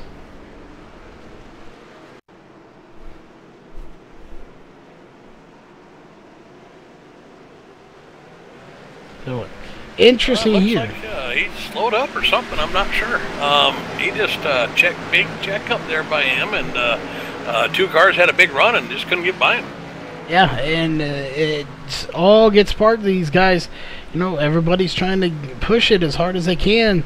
You see there, yeah, he did just check up. Oh, and the 38 just incident out at it too. Hit us 17 points as he was actually flying mid-air and disappeared. So the 38 involved in that is going to be out of the race now as well, of Cody Leavitt. So that is, I believe it is Leavitt. So that's unfortunate. Several drivers out of this race here due to incident points, and some of this with no doing of their own. I'm not sure what happened there. That was kind of a weird incident. Maybe he missed a shift. I wouldn't think he'd be shifting coming off the corner there, but or maybe he had a hardware malfunction. But it was pretty odd to see him just slow up that much going down the straight like that. Yeah. And once again, the incidents bite. And it very well could have been something as simple as maybe maybe his foot slipped off the gas for a minute. And with that many cars that close together, even for 10 seconds, if you're trying to get your bearing back, get your foot back on the gas, those cars are going to catch you, even for about 5 seconds, really. you know, it just slips off. They catch you, and at the point they catch you, they just have to kind of scatter around you, which they tried to do, and it just sideswiped him, and around a few cars went. So if you're Bryson Barker, this is exactly what you wanted to see. You got 34 laps on these tires. You know that you control the restarts. You can get a good jump on these guys. He has been so far. And now we're ticking down the laps that he has to stay out front there. So that caution certainly was good for Bryson Barker. Austin Edstrom, on the other hand, was only able to gain a couple spots. The cautions are killing him. He does not have enough green flag laps probably to get through this field unless, you know, something big happens here. Yeah, definitely. And one to keep an eye on, Jason Covington in the 10. We have not talked about him hardly at all tonight. He started 4th, and he's actually in 2nd now, so he's gained spots. But he was further back earlier, so we haven't really talked about him. But he's back up where he, above where he started. And he is going to be starting on the inside, it looks like. It looks like the 84 of Bryson Barker's opting to start this on the outside lane. You know, he's had a solid race. He started up front. I think he fell back a little bit with some of the pit strategy, and a couple of slow starts up front got to him when he had guys on old tires, and he just steadily climbed back up. And it was pretty amazing that a guy that's been, you know, up near the front most of the night sits here in 2nd place at the end of the race. And this is one of the first times we're mentioning him. Yeah, so pretty solid night. Yeah, will it be? And the question is, can he get by Bryson Barker? He does have quite a few less laps, 17 laps versus 36, but again, quite a few of those laps were under caution for Bryson Barker, so it's really going to be a battle here at the end, I think.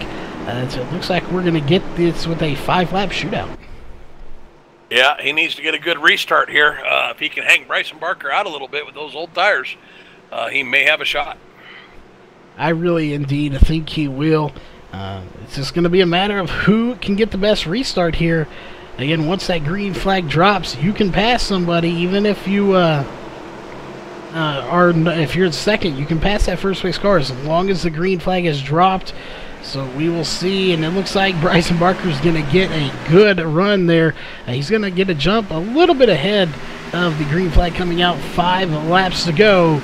The question I'm proposing, can Jason Covington or James Morgan get by the 84? Right now, I think Jason Covington is in the best seat in the house to try to do it. Well, I'll tell you what, he sure closed up the gap on that corner, so you know, he got in there a lot harder, didn't really lose any time getting off, so those fresher tires may be turning and getting in there just a little bit better. So a couple more corners like that, and we'll have a challenge for the lead. We will indeed here, and while we are here, let's put the battle for position up right now. That is 1st and 2nd, Bryson Barker and Jason Covington, .199 separating the two right now. Is this going to go to .233, so you can keep a very close eye on those right there. 2 laps to go at the line, and this is probably going to come down to the last lap to determine who the winner is.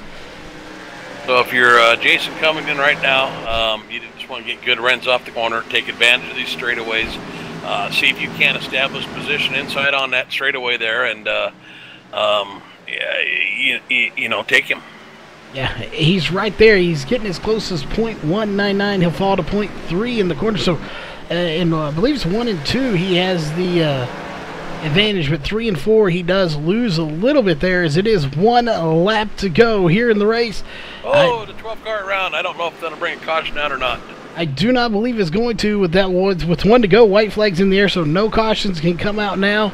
It looks like somebody, Lyndon Neese, may have been in the outside wall, but I think it's not gonna matter, as right there your race winner will be Bryson Barker. 41 laps on those tires, but it was not enough for anybody to get by him. He was able to bring it home to victory lane. Yeah, what a finish. You know, we watched Bryson Barker. We've been talking about him all night. We knew he was coming through the field. He and Tommy Gossett. And Tommy Gossett got up to 5th place, man.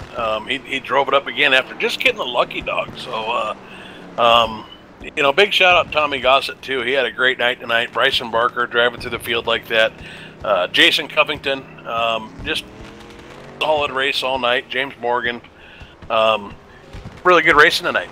It was indeed, and they're starting to line up there. Little love tap there. Congratulations from the 15 to the 10, it looked like. They're going to sit there, so we don't want to keep them any longer than we have to here. We're going to get rid of that and give us just one moment, and we will be back with your post-race show here in just about a minute and a half.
All right, ladies and gentlemen, we are back here with your top 3 interviews along with the rest of your post-race show coming up here shortly. We do have 3rd place with us here tonight, James Morgan in the 12. First off, James, congrats on a 3rd place finish here. So it was a good finish for you here, a good points night overall. What was it like out there? We had a few cautions. But we heard it was going to be a few because of the way the tires were. But what was it like just handling that car tonight? Yeah, it was a handful after about 10 or 15 laps, especially after a couple cycles of staying out there. On that very last restart, I wasn't expecting the tires to be like they were. We were slipping and sliding all over the place. I think they were on 2 heat cycles after that one. They were a handful at that point in time. But overall, it was a great night and good points night for me as well. Well, did you think anything? We had that late caution. Do you think you had anything for Bryson or Jason here to try to get by them? Or were you just happy to get a solid 3rd place finish? Really, overall, I was just really happy to get a solid top 3 finish because this was not considered one of my tracks going into all these practice sessions this week and everything. But I feel like over the week I was able to practice and get better overall, and it showed tonight. Well, it definitely showed you had a good finish. It'll be definitely a great run here for the points. Trying to figure out where, we can find you here. I don't see in the top 20 at the moment, but it will probably definitely help you if you're not there, get you into the top 20. Actually, there you are. Never mind, you are in 20th, so that'll definitely help you out. Right now, 104 points out, but you finished good, so it'll definitely boost you probably to at least, I'd say 18th, maybe even higher. But any sponsors or just shout-outs you want to give for that solid 3rd place finish here tonight? Really, I just want to thank Global Contractors for sponsoring the series and also Justin for doing a great job running the series. All right, well, again, congrats. And it looks like we do have 2nd place here. That was the 10 of Jason Covington, and it looks like Jeff has caught up with him. So, Jeff, we will hand the mic over to you. Yeah, Jason Covington, you have me? Yep. All right, Jason. Hey, congratulations on a 2nd place finish. You're sitting 7th in points before this race. You got a 2nd place finish on a tough track. And quite frankly, right there at the end of the race, we just noticed that we hadn't really talked about you too much. You had a real quiet race, but yet you ran good all night long. Can you walk us through your race tonight? Well, I mean, starting out, car was pretty quick.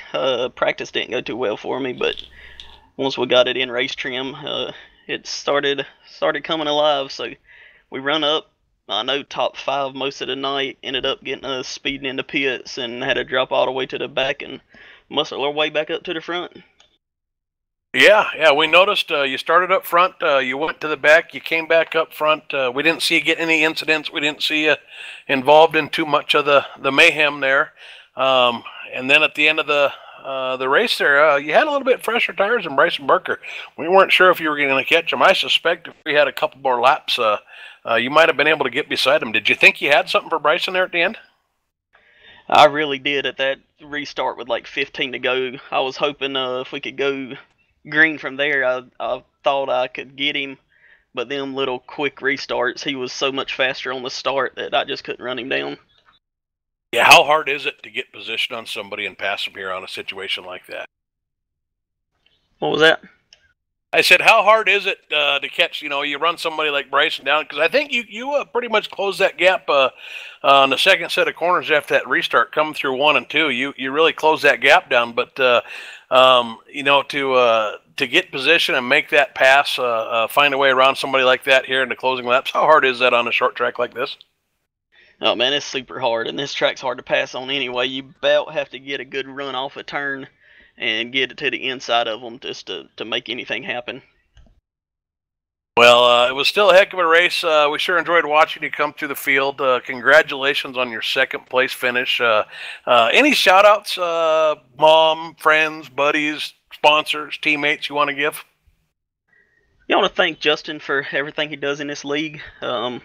Thank you guys for putting it on, getting us on TV here. Thank Global Building Contractors for everything they do for us. Thank Covington Motorsports for helping us get these cars ready for every week. All right there. Well, congratulations once again on your finish. I think we'll send it down to Charles. I think he's finally caught up with Bryson Barker. I have indeed. Had to wait for him to get in here. He was busy doing some donuts and burning what tires left. He had 41 laps on the tires. I can't imagine you were able to do too many burnouts or donuts there, as you probably didn't have much tire left to do it with. But you held on to win here. So first off, congrats on the win, of course. And just out of my own curiosity, what were those tires like with 41 laps on them? I appreciate it, man. Honestly, the tires weren't bad. I was able to turn the car corner exit and stay ahead of Jason there. And the tires weren't bad. I knew when I stayed out, I kind of made my bet. I couldn't pit again, so luckily the tires held up and they got me to win. Well, you got it, and I'm not sure how many you led here. We'll check real fast. You led 24, so you didn't lead the most laps, but you led quite a few, so you at least get the bonus point for leading a lap. I'm not sure. It didn't look like you had too much damage, so overall, just from the start of this race till the end, how was the race? We saw you steadily come up through the field here. I believe we'll see where you started 23rd to 1st, so 22 spots gained. You definitely steadily worked your way up, got to the front. So kind of go through what it was like to go that far back in the field to get the win. Yeah, man, it was hard work. I'm not sure if y'all saw, but I actually missed the start, so I started on pit road. I actually went a lap down early. That early caution helped me out a lot. And then I knew after I went a lap down and got it back, I just had to maintain patience, and I knew through cautions I'd work my way back up there. Well, patience is a virtue. You definitely have it here. We talked about it earlier. The tortoise and the hare, slow and methodical is always the way to go, as you just kind of steadily creep your way to the front, and out of nowhere, you're in victory lane. No one sees it coming. Like a little silent ninja, you did it. But any sponsors or shout-outs you want to give for such a good run here tonight and getting the win? Yeah, I got to thank Global Building Contractors for everything they do, able to allow us to do this. Justin, I know he does a lot of hard work, and just all the drivers for making this a good race. All right, well, again, congrats on the win. We are not done just yet, though. We still have to go through your unofficial race results, again, barring any race control issues. So, Jeff, if you're still here with us, you want to run through the top 15, and then I will finish us out here for tonight. You bet. So in first place, your winner tonight, the number 84 car who came from the back to the front, started a lap down even, Bryson Barker with the win. Second place, we've got the 10 car of Jason Covington, who also had a little front to back, back to front. In third place, we've got the 12 car of James Morgan.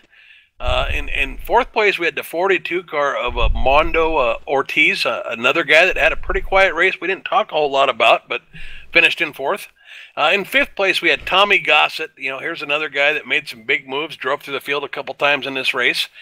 Sixth place, we had the 27 car of Jonathan Ellis. Seventh place, we had the 44 car of Len McNeese. The 96 car of Craig Covington came home in eighth. In ninth place, we had the 2 car of Jared Hagedorn. In 10th place, we had Austin Edstrom, again, who had some bad luck there at the end, but spent most of his time up front or in front tonight. 11th place, we had the 101 of David Gainforth. 12th place was the 21 of Dan Butler. 13th place was the 39 of Roger Muth. And 15th place was... Or 14th place was the 15 car Brian Bizzle, who, we saw him get stuck back there and just kind of got caught up in some muck. And in 15th place, I'm sorry, that was Brian Bizzle, and then in 15th place was Brian Irby. So 14th Brian Bizzle, 15th Brian Irby. And starting in 16th is going to be your league owner, Justin Starr. 17th, Matthew Ellis. 18th, Jim Locking. 19th will go to Jameer Muhammad, who led a ton of laps. Just had a very bad end of the race, but had a very good, strong run throughout early in the race. 20th will go to Spencer Mullen. 21st will go to Cody Leavitt. Levitt, sorry about that. 22nd, Dennis Ellis. 23rd, Alex Huffman. 24th, Mikey Neal. And 25th will go to Brandon Dorsett. 26th will go to Jack Fellers. 27th, Brian Dorsey. 28th, Scotty Zirk. 29th, John Mustang Jr., who again went laps down very quickly in the race. Unfortunate for him, 55 laps down. And 30th will go to Ryan Wilson. And 31st will go to Charles Hoffman. And 32nd, rounding out your fields here tonight, will be John Estes, 99 laps down. So, again, out of the race a little earlier than he wanted to be. That is your unofficial race results. Of course, a big shout out to all the sponsors on the racing side of things. Of course, Global Building Contractors. Make sure you go give them a shout out. If it wasn't for them, we wouldn't be here. Tell them you are very appreciative and thank them for all they do here supporting this series. On the MaxSpeedTV side of things, here for the broadcast, WallsBeardCo.com. And make sure you check them out for all your organic beard product needs. If you've got a beard, you got to take care of it. So make sure you check them out at WallsBeardCo.com. SimSpeedShop.com. If you're an iRacer, you're going to need a button box at some point, and you're going to need a e-brake if you are a rallycross racer. So make sure you check them out at SimSpeedShop.com. HomeNet Hosting and PC Repair. If you are a league owner, make sure you check them out. You might need some website services. They can take care of you for that, and PC repair. And courtesy of MaxSpeedTV in this partnership with them, if you mention you heard it here on MaxSpeedTV, they will give you your first month free of web hosting and also waive your fees registering and getting ready for all that. So make sure you check them out at HomeNet Hosting and PC Repair. Elite 7 Racing, they are the official dirt team of MaxSpeedTV, so make sure you check them out on their Facebook page, and I believe Elite7Racing.com is coming soon, so be checking out for that. And of course, Ohio IndyCar League, we just picked them up not long ago. We will also be broadcasting them. Josh Medlock here at MaxSpeedTV will be covering all that racing action, so stay tuned for that. But of course, this is the RaceCore Online Racing League. So on behalf of RaceCore and MaxSpeedTV, we will catch y'all at the next broadcast. And actually, I will be jumping over here in about 5 minutes to go over to the next race with 3 Wide Racing with KR Stolfus, so make sure you jump over there. That one, it probably is already underway, so make sure you jump over there, and as always, have a safe night, and we will see you at the next broadcast. Even after this one here tonight, we'll see you the rest of this week with some great racing.